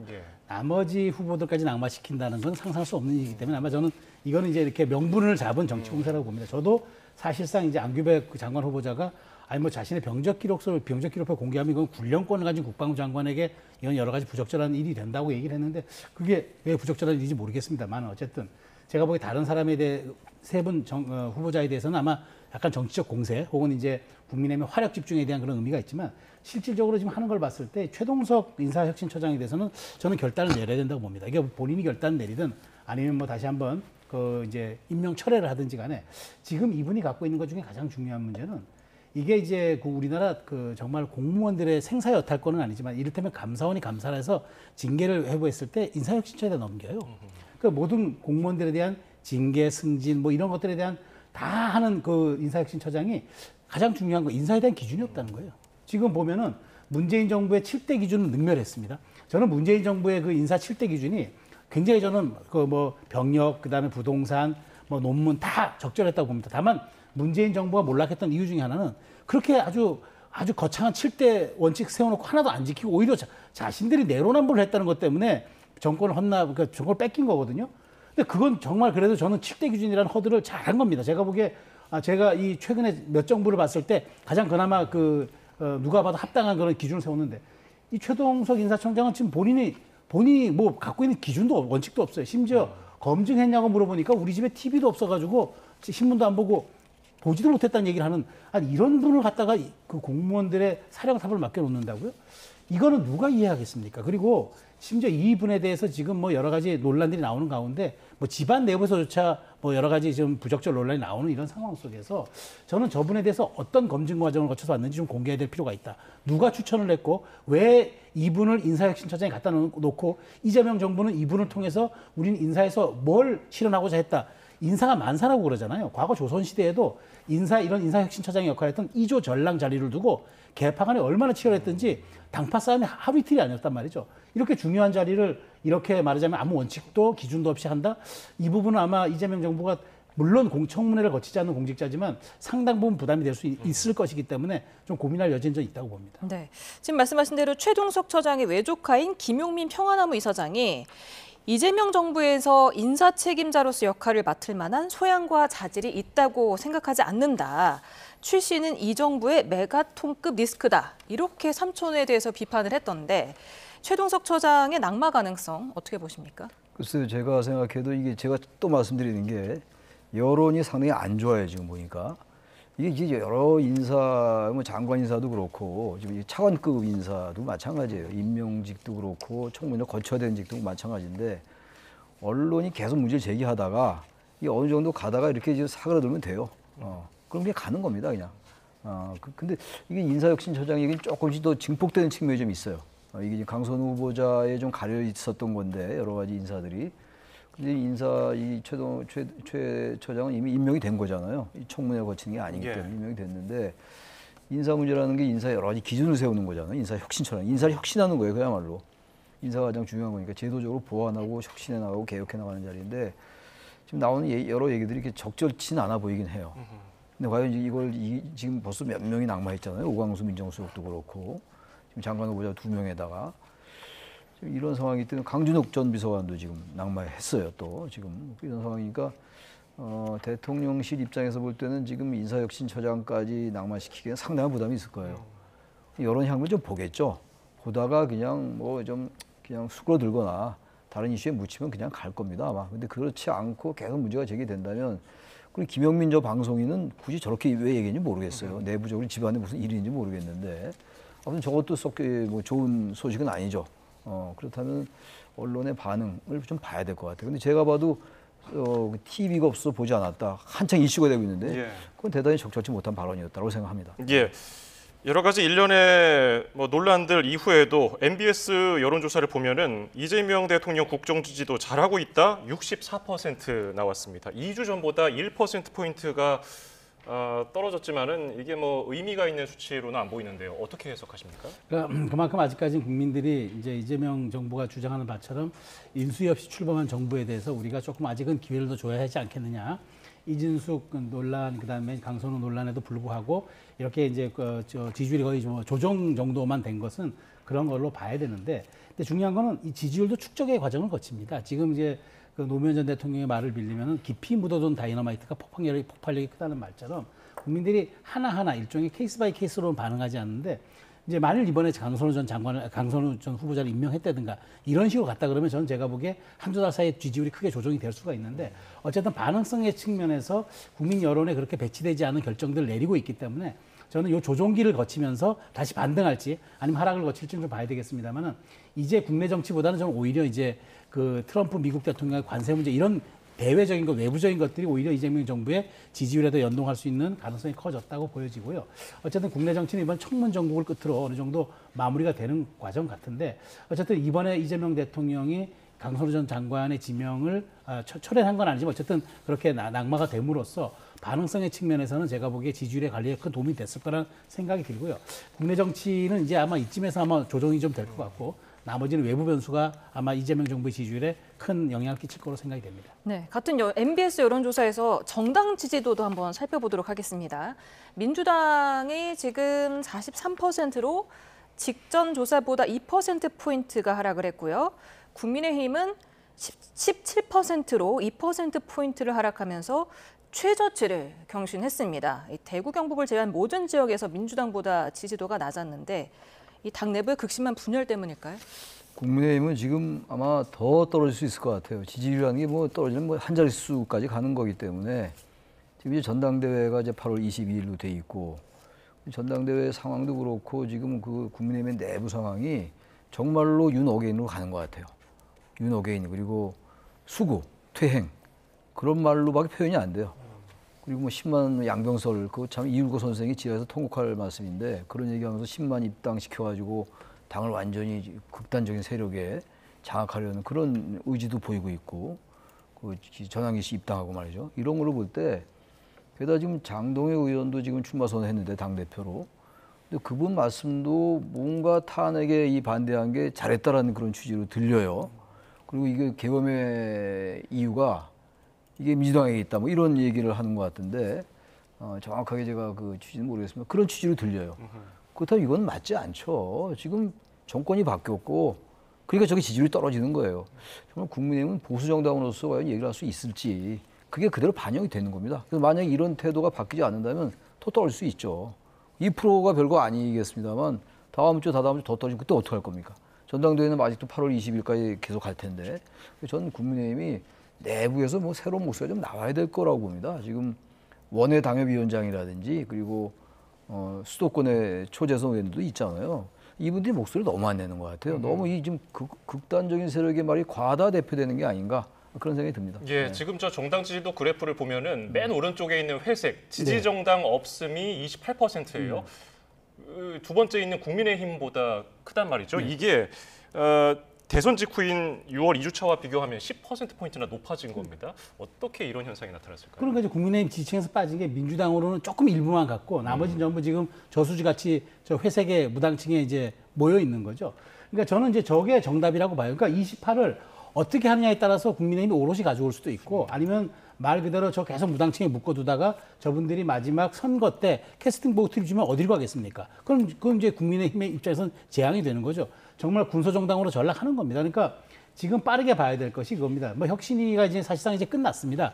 이제 전당대 구도로 넘어갔는데 자 그럼 이제 후보들이 그러면은 이렇게 용광로 전대가 되려면은 각자 꺼내놓은 혁신안들이 사실상 이제 그게 비전안이 돼야 돼요. 그래가지고 후보들끼리 비전을 겨뤄서 그 후보가 내세운 게 그게 당의 아이덴티티가 정체성이 되고 그다음에 당이 나아가야 할 방향이 되는 건데 지금 보면 아직까지 다 과거에 붙잡혀 있는 것 같아요. 그러니까 물론 뭐 다들 미래를 얘기한다고 하는데 자꾸 얘기들이 계엄을 건너야 되냐, 뭐 계엄의 원인을 분석해야 되냐, 어찌됐건 자꾸 과거로 퇴행을 하고 있다는 거죠. 우리가 미래로 간다는 것은 결국에는 과거를 딛고 가는 것인데 이게 지금 딛고 아직 가지 못하고 거기에 머무르고 있다는 거는 국민의힘이 그래서 28%에 있는 저 무당층들이 유보하고 있고 그다음에 선뜻 이제 여기에 대해서 동의를 못 하고 있는 거죠. 그래서 저는 지금 이제 8월 22일 전대 국면으로 가는데 자 그렇다면 이제 여기에 많은 분들이 출마를 이제 뭐 4-5명 지금까지 한 걸로 알고 있는데 더 해서 전 제가 보기에 그걸 말 그대로 그 혁신의 불꽃을 살려서 한번 용광로 전대로 가든가 아니면 정말 그렇지 않고 다시 여기에서 그냥 우리가 탄핵 반대나 찬성이냐 이런 1차원적인 논쟁에 머무를 경우에 과연 저분들이 움직일까라는 그런 회의감이 드는 거죠. 네, 당초에 내일쯤 출마 여부를 발표할 것으로 예상됐던 한동훈 전 대표가 오늘 갑자기 불출마를 선언했습니다. 그렇죠. 예상하셨습니까? 저는 한동훈 전 대표 출마할 걸로 예상을 했어요. 처음엔 출마 안 할 수도 있겠다 생각했는데 김문수 이제 전 장관이 출마를 밝히면서 할 수밖에 없지 않을까라고 봤는데 불출마 선언했거든요.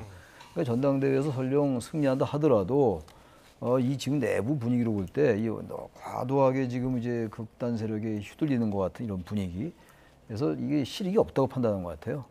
차라리 밖에 있으면서 지금 안철수 의원이 지금 출마 선언했죠. 조경태 의원 등등 도와서 뭔가 새로운 연대를 만들려 하는 것 같아요. 전 예상하지 못했어요. 출마할 거로 생각했습니다. 그래서 어쨌든 지금 국민의힘이 점점 내부 상황이 어려워지고 있다. 점점 뒤로 후퇴하고 있다고요.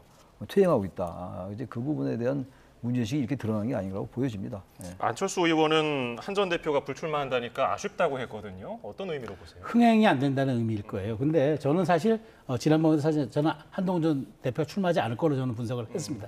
왜냐하면 지금 이 상황이 왜 지금 한 전 대표가 불편해하냐면 두 가지 요인이 하나 있습니다. 첫 번째는 한 전 대표가 등장하는 순간 선거 프레임이 친한 대 반한 구도로 정립이 돼버립니다. 선거는 구도 싸움인데 지금 이 상황에서 아마 본인이 생각을 했을 겁니다. 이게 지금 윤 전 대통령에 대한 건너가기 혁신의 선거가 될 것이냐 아니면 본인이 참전하는 순간 책임론에 또 사유가 불붙으면서 이게 친한과 반한으로 나눠질 것이냐. 저는 그 가능성이 컸다고 보고요. 두 번째는 어떤 게 있냐면 12월 말로 예정된 3특검이 끝날 무렵에 국민의힘의 의석 구조는 변동이 없겠지만 국민의힘의 내부 구조가 어떻게 될 건지는 사실 아무도 지금 예측하기 어렵습니다. 그리고 특검의 수사 결과가 당의 진로라든가 당의 어떤 그 위상에 어떤 영향을 끼칠지도 예단하기 어렵습니다. 그래서 차라리 그 이후에 전대 이후에 올 수 있는 여러 가지 정치적 상황들을 고려하고 한 번쯤은 걸러낸 다음에 내가 한번 나가는 것도 늦지 않겠다라는 어떤 전략적 판단, 이 두 가지가 한 전 대표 불출마를 이끌어낸 것이 아닌가 저는 그렇게 생각합니다. 네, 그렇다면 한동훈 전 대표는 왜 불출마를 했을까? 그리고 이 불출마로 어떤 주자가 좀 유리해졌을까? 그리고 신임 당대표 누가 될까? 한번 좀 전망해 보실까요? 너무 많은 걸 지금 말씀하시는데 한동훈 전 대표는 아마 실익이 없다고 봤을 거예요. 아마 이 상황 속에서 출마하는 게 승리 가능성도 장담하기 어렵고 이런 상황이라면은 현재 이 분위기는 이 김문수 후보 쪽에 유리할 수 있어요. 지금 당에 지금 뭐 점점 강성으로 하는 것 같고 당의 혁신이나 이쪽은 완전히 밀려 있는 상황이거든요. 예. 혁신위안을 얘기를 했습니다만 윤희숙 위원장이 전당대회 지금 뭐 한 달도 안 남았는데 뭐 혁신위의 이 안이 논의될 만한 구조, 공간 자체가 안 돼요. 그래서 볼 때 아마 그런 측면에서 볼 때 지금 이쪽에 혁신이나 쇄신을 얘기하고 있는 쪽이 전 불리할 수 있다고 생각하는데 모르겠어요. 수도권 원외 당협위원장이라든지 이런 사람들이 목소리 좀 내서 연대를 통해서 뭔가 이 정당을 좀 보수 정당을 획일시켜야 되는데 그게 잘 안 되고 있는 거라서 지금 어쨌든 그런 부분들을 한동훈 전 대표가 당연히 자기가 출마를 바꾸지 어렵다고 본 것 같습니다. 예, 오늘 말씀 여기서 줄이죠. 최창렬 용인대 특임교수, 최수영 정치평론가였습니다. 두 분 감사합니다. 감사합니다.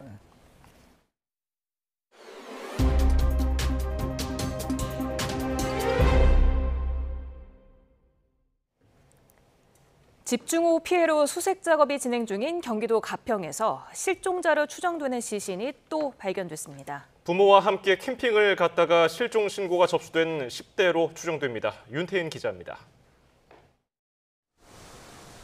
수색 작업을 벌이던 경찰과 소방대원들이 걸음을 멈추고 하천 주변에 가림막을 세웠습니다.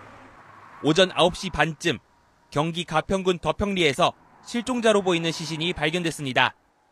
DNA 검사 등 신원 확인 절차가 진행 중인 가운데 경찰과 소방은 캠핑장에 놀러 왔다가 부모와 함께 실종된 10대 아들로 추정하고 있습니다. 40대 아버지는 앞서 나흘 전 숨진 채 발견됐습니다. 실종자 추정 시신이 발견된 하천 주변입니다. 집중호우가 내릴 당시 일가족 3명의 실종 신고가 접수됐던 캠핑장에서 이곳까지는 직선거리로 9km 정도 떨어져 있습니다. 실종자 수색 닷새째, 소방은 한강 김포대교까지 범위를 넓힌 데 이어 가평 지역에 대한 정밀 수색에 돌입했습니다. 끈을 잡고 한 줄로 서서 하천 바닥을 훑고 물속 냄새를 맡을 수 있는 순환 탐지견도 투입했습니다. 도로 통제에 무더위까지 겹치며 수색이 길어질 수 있다는 우려가 나오는 가운데 800명 넘는 인원과 각종 장비를 동원해 가평 일대를 다시 샅샅이 살펴보는 겁니다. 현장 구조대원들을 총 동원하여 슈트를 착용한 상태에서 현재 이번 대보교에서 신천평대교까지 하천을 따라 로프를 길게 잡고서 일렬 행도로 사망과 실종 8명, 여기에 주택 침수에 도로 유실 등 340억 원 넘는 재산 피해까지 입은 가평군에서 실종자들을 찾기 위한 악전고투가 이어지고 있습니다. YTN 윤태인입니다. 경기 가평군에서는 기습적인 폭우로 농장도 큰 피해를 입었습니다. 10년 넘게 키운 포도나무도 수해를 피해갈 수 없었습니다. 김희영 기자가 현장 취재했습니다. 네, 저는 지금 경기 가평군 원흥리에 나와 있습니다. 이곳은 6,600제곱미터가 넘는 포도밭인데요. 제 뒤를 보시면 일부가 이렇게 무너져 내린 모습입니다. 하우스를 지탱하던 파이프들이 얽히고 설킨 채 쓰러져 버린 건데요. 보시면 시설물들이 서로 연결돼 있어서 하나가 무너지면 연달아 영향을 받는 구조입니다. 이렇게 걸을 때도 걸려 넘어지지 않게 아래를 잘 살펴야 할 정도입니다.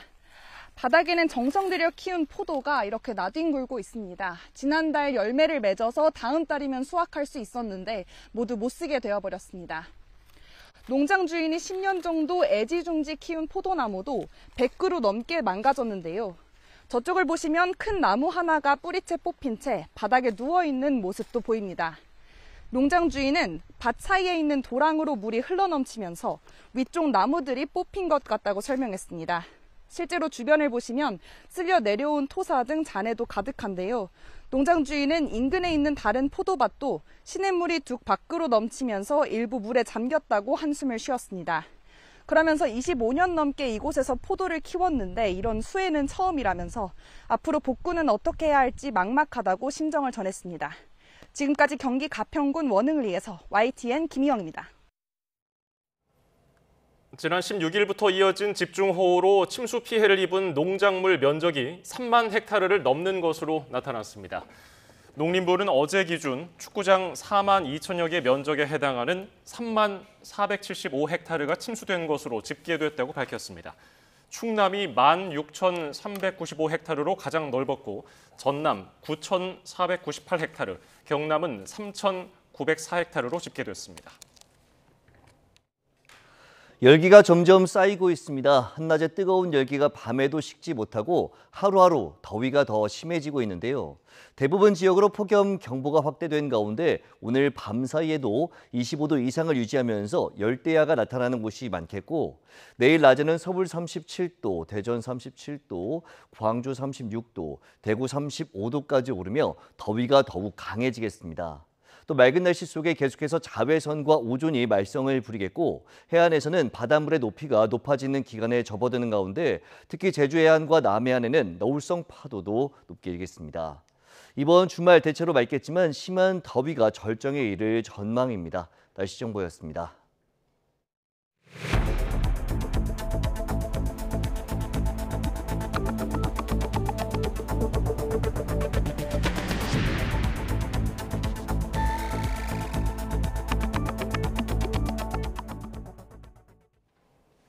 대미 관세 협상을 지원하기 위해 나흘간 미국을 방문했던 위성락 국가안보실장이 조금 전 귀국했습니다. 한미 간 협상이 막바지에 꽤 중요한 국면에 들어왔다면서 세부 협상이 진행 중이라고 말했는데요. 다만 협상 파트너인 마코 루비오 미 국무장관과는 만남 대신 유선 협의만 진행된 걸로 파악됐습니다. 대통령실 취재기자 연결합니다. 홍민기 기자, 위성락 안보실장 언제쯤 귀국했죠? 네, 위성락 국가안보실장은 조금 전인 오후 6시쯤 인천국제공항 출국장에 도착해 취재진을 만났습니다.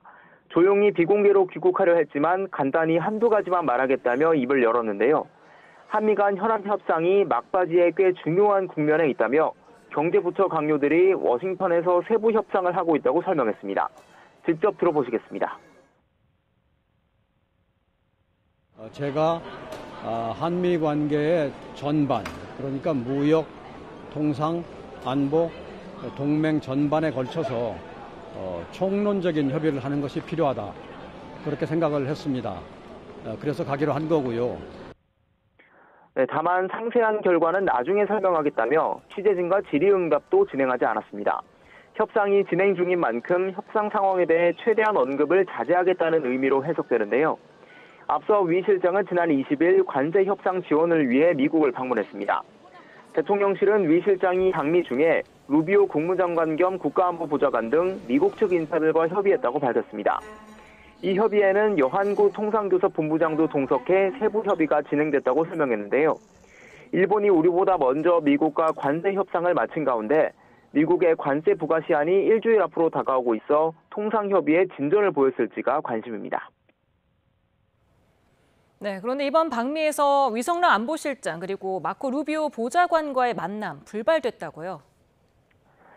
네, 그렇습니다. 루비오 보좌관은 대미 협상 과정에서 위성락 안보실장의 주된 상대방인데요. 앞서 일부 언론은 미국 측의 거절로 위성락 실장과 루비오 보좌관 사이 만남이 불발됐다고 보도했습니다. 하지만 조금 전 대통령실은 브리핑을 통해 미국 측이 만남을 거절했다는 건 오보라고 밝혔는데요. 이례적으로 미국 측과의 협상 상황도 일부 설명했습니다.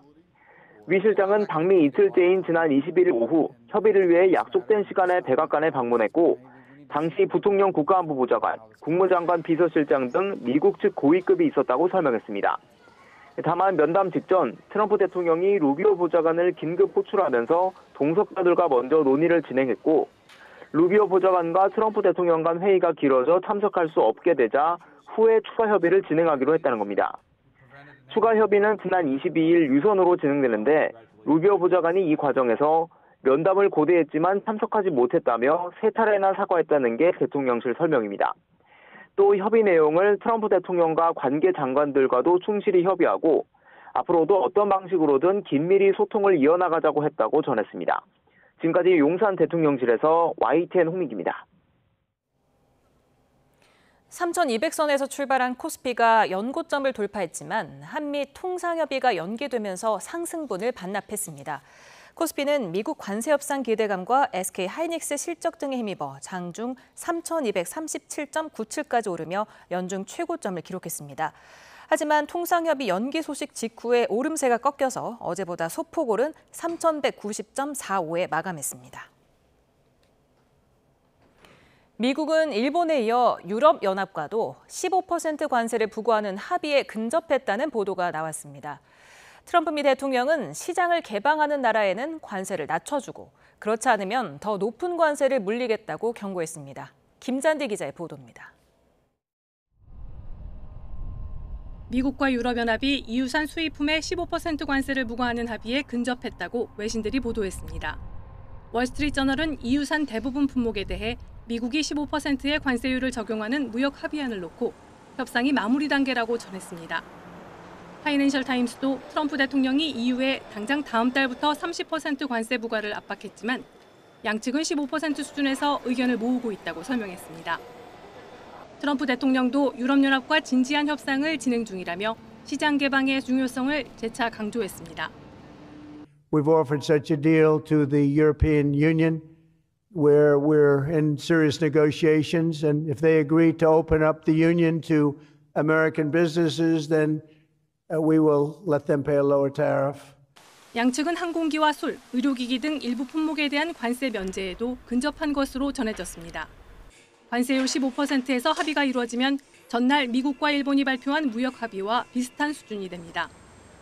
미일 무역 협상 타결로 EU가 받는 압박이 커지면서 10% 수준을 유지하려던 EU는 어쩔 수 없이 15%를 받아들여야 하는 상황입니다. 독일과 프랑스 대통령은 미국과의 무역 협상이 결론에 근접했다는 소식에 관련 상황을 정상회담에서 논의하겠다고 밝혔습니다. Avec une volonté que nous partageons, c'est de donner de la stabilité et d'avoir les tarifs les plus bas possibles. 한편 EU는 오늘 무역 협상이 결렬될 것을 대비해 준비했던 미국에 대한 보복 관세안을 회원국 표결에 붙일 예정입니다. 다만 협상이 노딜로 끝나고 미국이 다음 달부터 예고대로 상호 관세 30%를 부과할 경우에만 보복 조치를 발동할 계획이라고 블룸버그는 전했습니다. 미국의 15% 상호 관세율이 일본에 이어 EU에도 적용될 가능성이 높아지면서 한국과의 협상에서도 가이드라인으로 작용할 수 있다는 관측이 나오고 있습니다. YTN 김잔디입니다. 미국의 자동차 관세 직격탄으로 현대차의 2분기 영업이익이 10% 넘게 줄었습니다. 미국의 관세 조치로 주요 기업의 실적이 줄줄이 악화한 가운데 SK하이닉스는 독주 중인 고대역폭 메모리에 힘입어서 창사 이후 최대 실적을 기록했습니다. 최아영 기자입니다. 지난해까지 최대 실적 흐름을 이어가던 현대차의 영업이익이 10% 넘게 주저앉았습니다. 올해 2분기 영업이익은 3조 6천억 원으로 지난해보다 15.8% 줄었습니다. 다만 매출은 48조 3천억 원으로 분기 기준 역대 최대 실적을 냈습니다. 매출은 늘었지만 영업이익이 줄어든 건 지난 4월부터 부과된 미국의 자동차 관세 여파로 풀이됩니다. 차는 더 잘 팔았지만 관세가 수익성을 끌어내린 겁니다. 2분기 실적은 미국 관세 영향으로 인한 8,282억 원의 영업이익 감소와 주요 권역의 시장 평균 인센티브 증가 추세로 인해 걱정은 관세 여파가 오롯이 영향을 미칠 올해 하반기입니다. 현대차는 자동차 관세 25%가 낮아질 수 있다는 기대는 있지만 협상이 진행 중인 상황에서 개별 기업이 말하기는 어렵다고 밝혔습니다. 일본의 자동차 관세가 12.5%로 낮아진 데 대해서도 말을 아꼈습니다. 미국 관세 여파로 올해 2분기 국내 주요 기업이 줄줄이 우울한 성적표를 받은 가운데 SK하이닉스만 한박 웃음을 지었습니다. 영업이익 9조 2천억 원, 매출 22조 2천억 원을 기록하며 분기 기준 사상 최대 실적을 갈아치웠습니다. 영업이익은 올해 2분기 삼성전자의 잠정 실적인 4조 6천억 원의 2배에 달합니다. 일찌감치 고대역폭 메모리 시장을 휘어잡은 결과입니다. AI향 메모리 수요 성장이 이어졌으며 내래의 불확실성에 대비하기 위한 고객의 선제적인 구매가 더해지며 예상보다 우호적인 환경이 조성되었습니다. SK하이닉스는 하반기에 고객들의 신제품 출시도 앞두고 있어 메모리 수요 성장세가 이어질 것으로 내다봤습니다. 이에 따라 올해 투자도 기존 계획보다 늘릴 방침입니다. YTN 최아영입니다. 윤석열 전 대통령이 건강이 안 좋아졌다는 사유를 들며 자신의 내란 우두머리 혐의 재판에 3주 연속으로 불출석했습니다. 특검은 재판 진행을 위해 구인영장을 발부해달라고 요청했습니다. 권준수 기자입니다. 재구속되기 전까진 내란 혐의 형사재판에 꾸준히 나오며 직접 목소리를 내기도 했던 윤석열 전 대통령이 또다시 법정에 모습을 드러내지 않았습니다. 3주 연속 불출석입니다. 사유는 건강이 안 좋아졌다는 겁니다. 지금 건강 상태 어떠세요? 윤 전 대통령. 이미 법정에 밝힌 대로 그대로예요. 특검은 최근 구속적부심 신문엔 윤 전 대통령이 출석했다는 점을 꼬집으며 건강상 이유를 들고도 기각 결정이 났던 만큼 상당성이 없는 주장이라고 반발했습니다. 재판부엔 피고인의 재판 출석을 원칙으로 하는 형사소송법을 바탕으로 구인영장을 발부해달라 요청했습니다. 재판부는 조사 절차를 진행하겠다면서 윤 전 대통령의 건강 상태가 진짜 안 좋은지 나아가 구인할 수 있을지에 대해 서울구치소에 의견서를 받아보겠다고 말했습니다. 피고인 불출석 상태로 공판 절차를 진행하려면 그 사유가 존재하는지 법원이 들여다보고 판단해야 하기 때문입니다. 이런 가운데 윤 전 대통령 변호인단은 특검이 이미 기소된 혐의 사실을 쪼개는 등 적법 절차와 원칙을 무시했다며 이번 재구속 자체가 문제란 입장도 유지했습니다. 윤 전 대통령은 법원 휴정기 이후 다음 달 중순부턴 특검이 직권남용 혐의 등으로 추가 기소한 재판도 병행해야 하는데 법원에 다시 출석할지 주목됩니다. YTN 권준수입니다. 비상계엄 관련 수사를 이어가는 조은석 특별검사팀이 한덕수 전 국무총리에 대한 강제 수사에 착수했습니다. 특검은 한 전 총리가 불법적인 비상계엄 선포에 가담하거나 이를 방조한 만큼 조만간 다시 불러 조사를 이어간다는 계획입니다. 김철희 기자입니다. 서울 종로구에 있는 한덕수 전 국무총리 자택 앞. 수사관들이 파란 상자를 손에 든 채 밖으로 빠져나옵니다.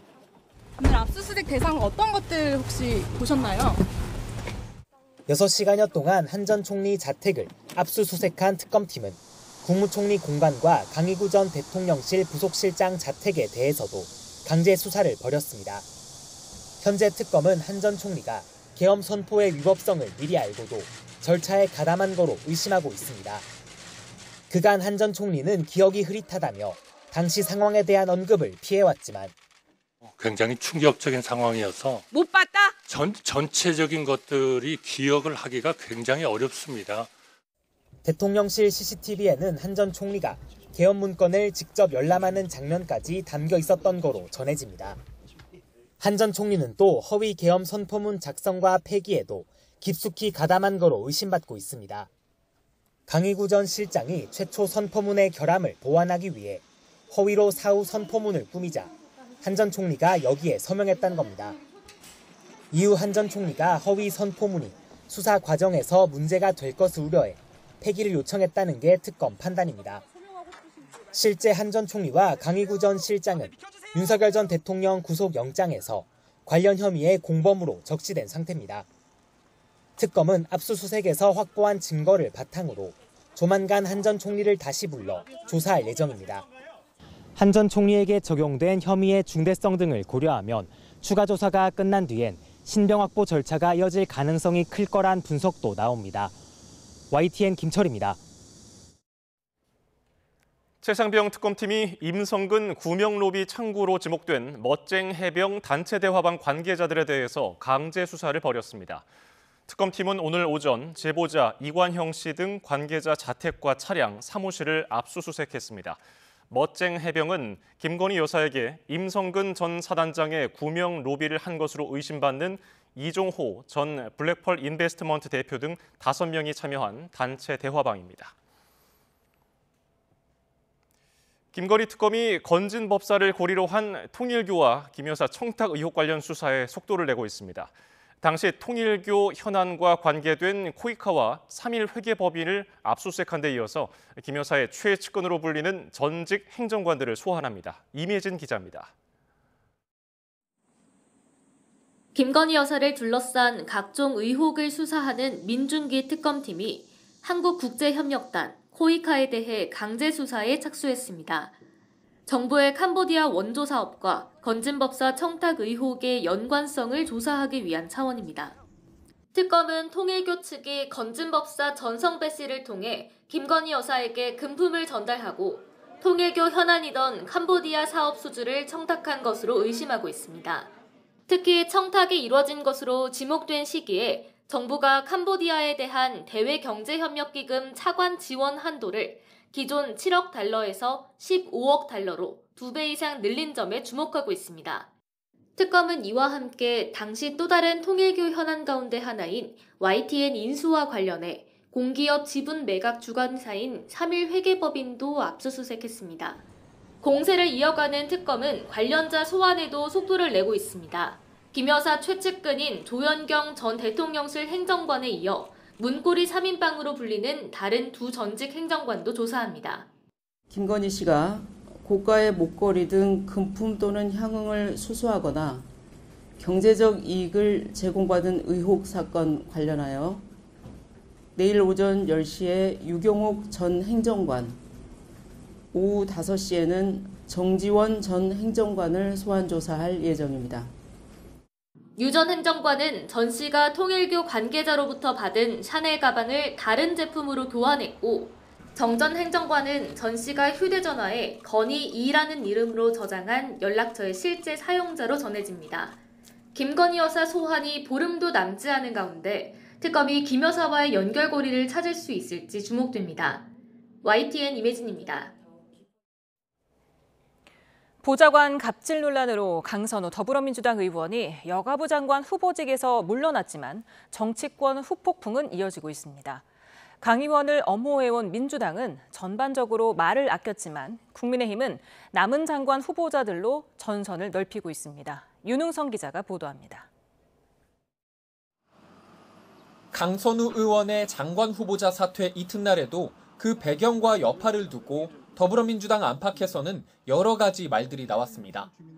지도부는 되도록 말을 아꼈지만 강 후보자가 새로 출범한 정부와 여당을 위해 결단을 내렸다며 안타깝지만 존중한다는 반응이 이어졌습니다. 지난 대선에서 같이 토론단에서 일을 했던 사이라 안타깝죠. 다만 본인의 고심 끝에 당과 대통령께 부담을 안 줘야 되겠다라는 이제 국정 동력이 계속 살아가기 위한 결단을 한 거죠. 강선우 의원의 판단이 잘 됐다라고 생각하는 분들이 훨씬 많은 것 같기는 합니다. 국민의힘은 이번 일을 기회 삼아 대여 공세의 고삐를 바짝 쥐고 있습니다. 강 의원이 장관 후보직을 사퇴하자 더 나아가 의원직까지 박탈해야 한다며 강선우 징계안을 국회에 제출하기도 했습니다. 함께 일하는 사람에 대한 인격적 존중을 하지 않는다면 그 자체로 국회의원으로서의 자격이 없다고 생각합니다. 또 정동영 통일부, 권오울 보훈부, 안규백 국방부 장관 후보자를 향해서도 전선을 확대했습니다. 후보자들이 의혹을 제대로 소명하지 못했다며 대통령실에 이들의 지명 철회를 요청하는 공문까지 보냈습니다. 최동석 인사혁신처장을 겨냥해서도 비판의 목소리를 쏟아냈습니다. 이재명 대통령은 민족의 축복이라는 망언까지 서슴지 않았습니다. 인사혁신처장이 아니라 아첨혁신처장이라는 말입니까? 이어 청문회를 앞둔 최휘영 문화체육관광부, 김윤덕 국토교통부 장관 후보자에게도 송곳 검증을 예고했습니다. 야당은 두 후보자가 각각 자녀들에게 수억 원대 부동산을 증여하거나 전세금을 지원하는 등 부당한 아빠 찬스 의혹이 있다는 입장입니다. 내홍 속에 지지율이 계속 떨어지고 있는 국민의힘은 인사청문 전국이 마무리될 때까지 내부 정비보다는 대여 공세에 집중할 것으로 보이는데 지지세 회복을 이뤄낼지는 지켜봐야 할 것 같습니다. YTN 윤웅성입니다. 민주당 강선우 의원의 여가부 장관 후보자 사퇴는 집권 여당의 당대표 선거에도 영향을 미치고 있습니다. 정청래, 박찬대 두 후보는 당심과 명심을 두고 각자 다른 전략을 택했는데요. 어떤 결과로 이어질지 주목됩니다. 황보혜경 기자입니다. 여권에서 강선우 의원의 여성가족부 장관 후보직 사퇴를 가장 먼저 촉구한 건 당대표 선거에 나선 박찬대 의원입니다. 힘들지만 결정해야 한다는 내용의 글을 SNS에 올린 지 17분 만에 강 의원이 후보직에서 물러나자 대통령실과 사전 교감이 있었던 것 아니냐는 관측도 나왔지만 박 의원은 이를 부인했습니다. 17분 뒤에 이런 발표가 날 거를 전혀 알지 못했습니다. 이재명 정부의 성공을 위해서 서로 갖고 있는 생각이 사실은 맞았던 거죠. 앞서 충청과 영남권 경선에서 정청래 의원에게 밀린 박 의원이 반전을 노리고 이른바 명심부각에 나선 거란 해석이 나옵니다. 박 의원은 국민의 뜻과 당원의 생각을 대통령실에 전달할 수 있는 대표가 필요하다며 명심이 자신에게 있음을 재차 강조했습니다. 반면 청문회 과정에서 강 전 후보자를 공개 지지했던 정청래 의원은 끝까지 동지애를 내세우며 정반대 행보를 보였습니다. 정 의원은 동지란 비가 오면 비를 함께 맞아주는 존재라면서 인간 강선우와 당원들을 위로한다고 감싸고 나선 겁니다. 강 전 후보자 지명 철회에 반대했던 강성 지지층을 의식해 당심에 호소한 거로 풀이됩니다. 정 의원 측은 YTN에 사퇴 발표도 미리 알고 있었다면서 동료 의원의 논란을 당대표 선거에 활용하는 건 바람직하지 않다고 일침을 놓기도 했습니다.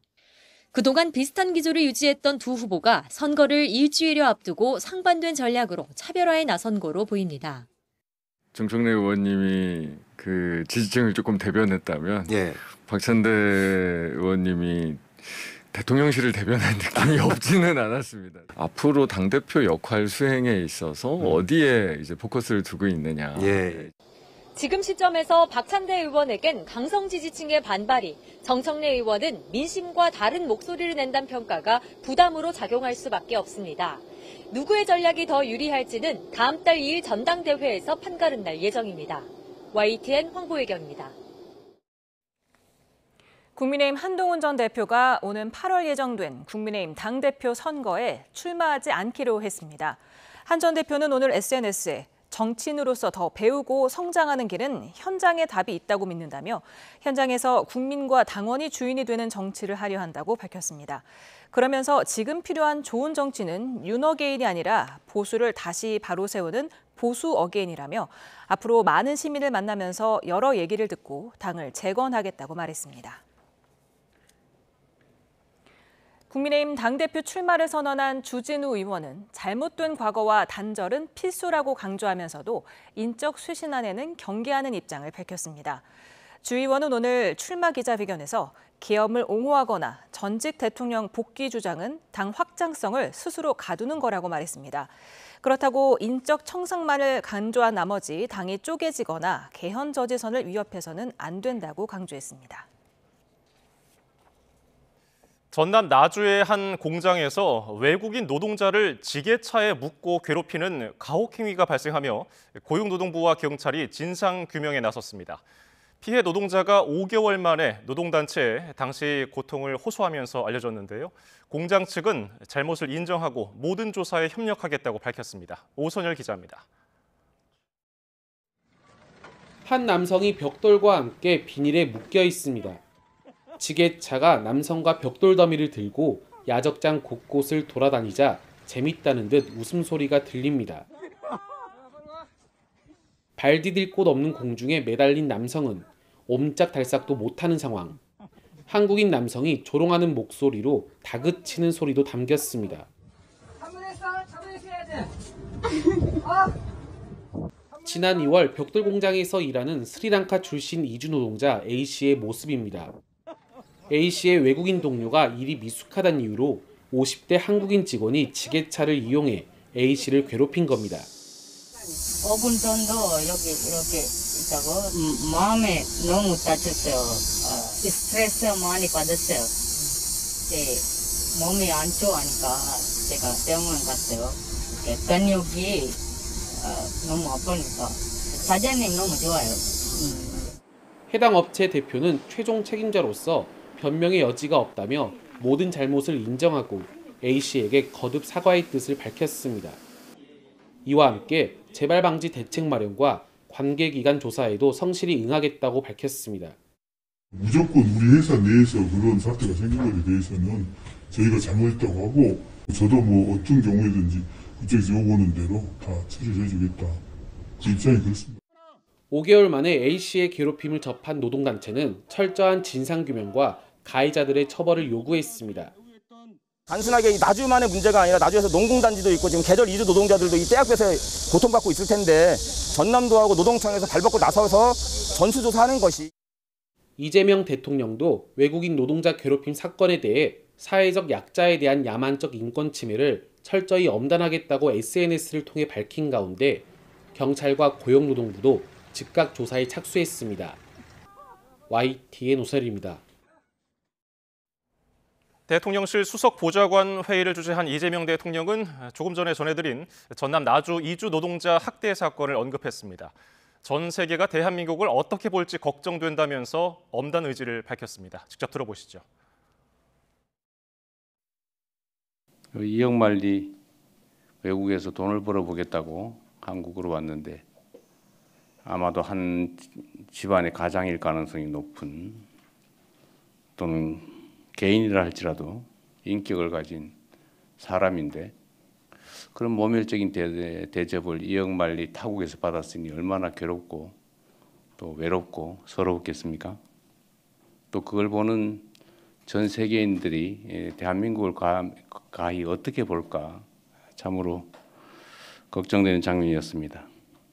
우리 사회에 소외된 영역에 있는 사람들에 대한 인권 침해 행위를 실태를 최대한 파악해보고 다시는 재발하지 않게 하는 현실적인 방안이 뭔지를 보고해 주시길 부탁드립니다. 산업 현장에서 무엇보다 중요한 건 바로 안전일 겁니다. 네, 특히 중대재해처벌법이 확대 시행되면서 안전에 대한 중요성이 더 강조되고 있죠. 산업재해 예방기관인 한국산업안전보건공단 김현중 이사장과 이야기 나눠보겠습니다. 어서 오세요. 네, 안녕하십니까. 네, 지금 한국산업안전보건공단, 아주 산재를 예방하는 중요한 기관인데요. 네. 공단에 대해서 좀 소개를 해주실까요? 네. 우리 공단은 1987년도에 설립된 준정부 기관입니다. 노동자들이 산업 현장에서 일을 하다 보면 다치거나 질병을 얻거나 더 나아가서는 사망하는 일이 발생하는데요. 이러한 그 산재를 예방을 담당하는 그러한 그 전문 기관이라고 말씀드릴 수 있겠습니다.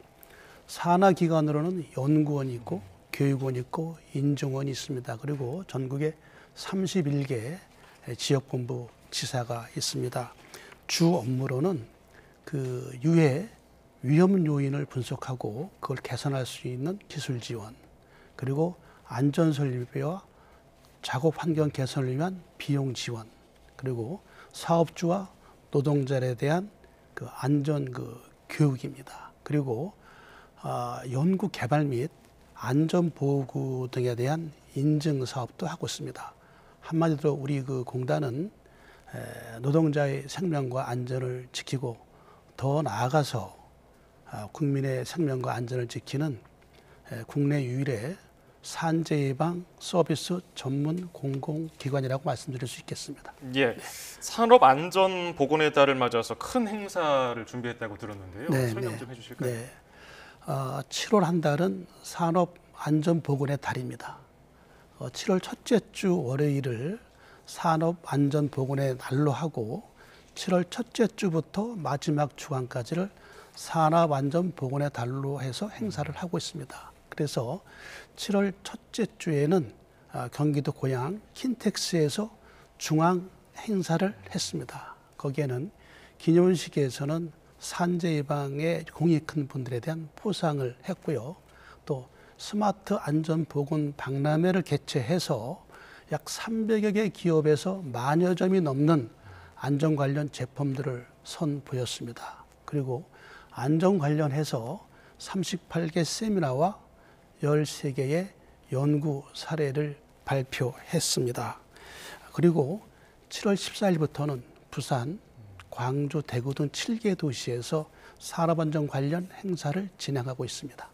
네, 지금 폭우에 이어서 연일 폭염이 계속되고 네. 있습니다. 네. 이럴 경우에는 어떻게 대책을 마련해야 될까요? 이 폭염 관련해서 우리 그 공단에서는 5대 안전 수칙을 강조하고 있습니다. 그것은 물, 그리고 바람과 그늘, 그리고 휴식, 그리고 보냉장고, 그리고 응급조치입니다. 그래서 항상 노동자들에게는 물을 공급할 수 있도록 해야 되고요. 그리고 시원한 바람과 그늘이 있는 휴게 공간이 있어야 됩니다.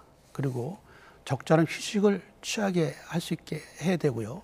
그리고 냉각조끼 등 보냉장구 지급도 해야 되고요. 그리고 온열 질환이 의심될 때는 즉시 119로 신고하는 응급조치를 해야 됩니다. 그래서 우리 공단은 9월까지를 폭염 안전 특별 대책반을 편성을 해서 관련 사업장의 자율점검표 그리고 예방안전수칙을 보급하고 있고요. 그리고 건설업에는 그 아이스팩 등 그 폭염 예방 키트를 제공하고요.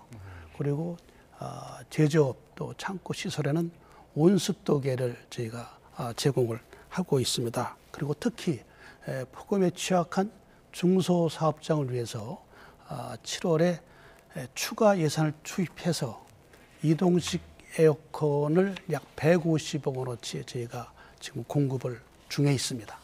네. 예. 그리고 최근 인천 지역에서 네. 맨홀에서 작업하던 네. 그 작업자가 숨지는 사고가 있었는데 네. 재발 방지를 위해서는 어떻게 해야 할까요? 예, 저도 그 지난 7월 6일 날 인천 계양에서 사고 났거든요. 예. 저도 한번 방문을 했었습니다. 그 맨홀이나 분뇨, 오폐수 처리 시설에는 특히 여름철에 고온 다습할 경우에 그 미생물이 증가하기 때문에 산소 농도가 결핍되고 유해가스 중독에 쉽게 노출될 수 있습니다. 그래서 작업 전에 항상 산소 농도를 측정하고 유해가스 농도를 측정을 해서 안전할 때만 들어가야 되겠습니다. 그리고 저희 공단에서도 지난 6월부터 질식사고 위험 장소 찾기 캠페인을 좀 벌이고 있습니다. 그래서 질식사고 예방을 위해서 저희가 무료로 장비를 대여하고 또 교육을 또 하고 있습니다. 이것을 문의할 경우에는 1644에 8595로 전화를 주시면 저희가 친절히 안내하고 도움을 드립니다. 네. 근데 중대재해처벌법이 확대 시행된 이후에도 계속해서 끊임없이 사고 소식이 들려오고 있습니다. 네네. 실제 수치상으로는 어떻습니까? 지금 저희가 한 10년 전에는 연간 약 900명대 선에서 사망 사고가 나 있었습니다. 그리고 이제 2019년부터 다소 800명대 선으로 이렇게 낮춰졌습니다만은 최근에 이제 거기에서 정체되고 있습니다. 작년에도 827명이 사망을 했거든요. 그러나 하루에 2명 이상의 노동자가 사망하는 안타까운 현실이 있습니다. 그리고 그 사고도 유형도 추락이나 끼임 등 후진적인 사고가 많이 있습니다. 네. 그렇군요. 네. 그리고 이사장께서는 K 산업안전보건을 강조하신다고 들었거든요. 네, 네. 이건 어떤 내용이죠? 우리나라가 뭐 K컬처, K방산 뭐 이렇지 않습니까? 그래서 우리 안전도 세계 제일이 돼야 되겠다. 우리나라가 다른 거 다 잘하는데 안전만 못할 이유가 뭐가 있겠느냐 해서 한마디로 K산업안전보건은 10년 내에 우리가 세계 제일의 산업안전보건 국가로 가자고 하는 우리 공단의 지향점이라고 얘기할 수 있습니다. 그래서 저희가 이를 위해서 산업안전보건 체계를 새로이 구축을 해야 되겠다 해서 지금 지난 5월부터 전사적으로 TF를 구성을 했습니다. 저 이사장을 비롯해서 상임이사 전 직원들이 그동안에 사업해왔던 사항을 재점검하고 조직을 재검토해서 새로운 전략 체계를 구성하고 그리고 신사업을 발굴하는 등 추진 과제와 개선 방안을 올 연말까지 마련할 겁니다. 그래서 그 시스템에 의해서 계속 추진해 나갈 것입니다. 그래서 이러한 산업안전보건 체계를 구축한 이후에 우리 이제 국민성, 우리 국민들이 한번 뭘 하고자 하면 열심히 잘하거든요. 예. 그래서 그 국민성을 활용한다면 충분히 가능하다고 저는 생각을 하고 있습니다. 예, 네. 오늘 말씀 잘 들었습니다. 지금까지 한국산업안전보건공단 김현중 이사장이었습니다. 고맙습니다. 네, 감사합니다. 감사합니다. 네.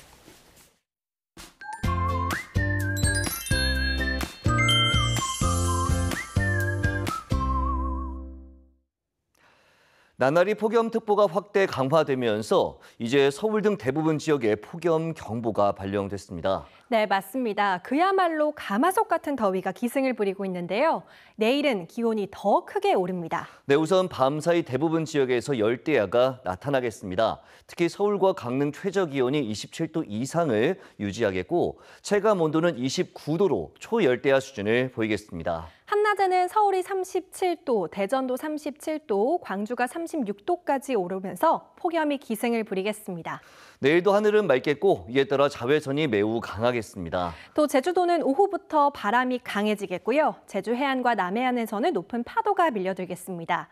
특히 해수면이 더욱 높아지는 기간인 만큼 만조 때는 해안가 안전사고에 주의하셔야겠습니다. 이번 주말과 휴일에도 내륙은 맑은 가운데 서쪽 지역을 중심으로 폭염이 절정에 달하겠고요. 제주도에는 비바람이 불겠습니다. 이렇게 무더운 날씨에 시원한 술로 더위를 해소하는 분들도 있을 텐데요. 순간적으로 더위가 해소되는 것 같지만 실제로는 술로 인해 열이 발생하면서 체온이 더 올라가게 됩니다. 이에 따라서 갈증이 더 심해지고 자연스럽게 과음으로 이어질 수 있습니다. 또 땀을 흘려 체내 수분이 부족한 상황에 술을 마시게 되면 더 빨리 취할 수도 있습니다.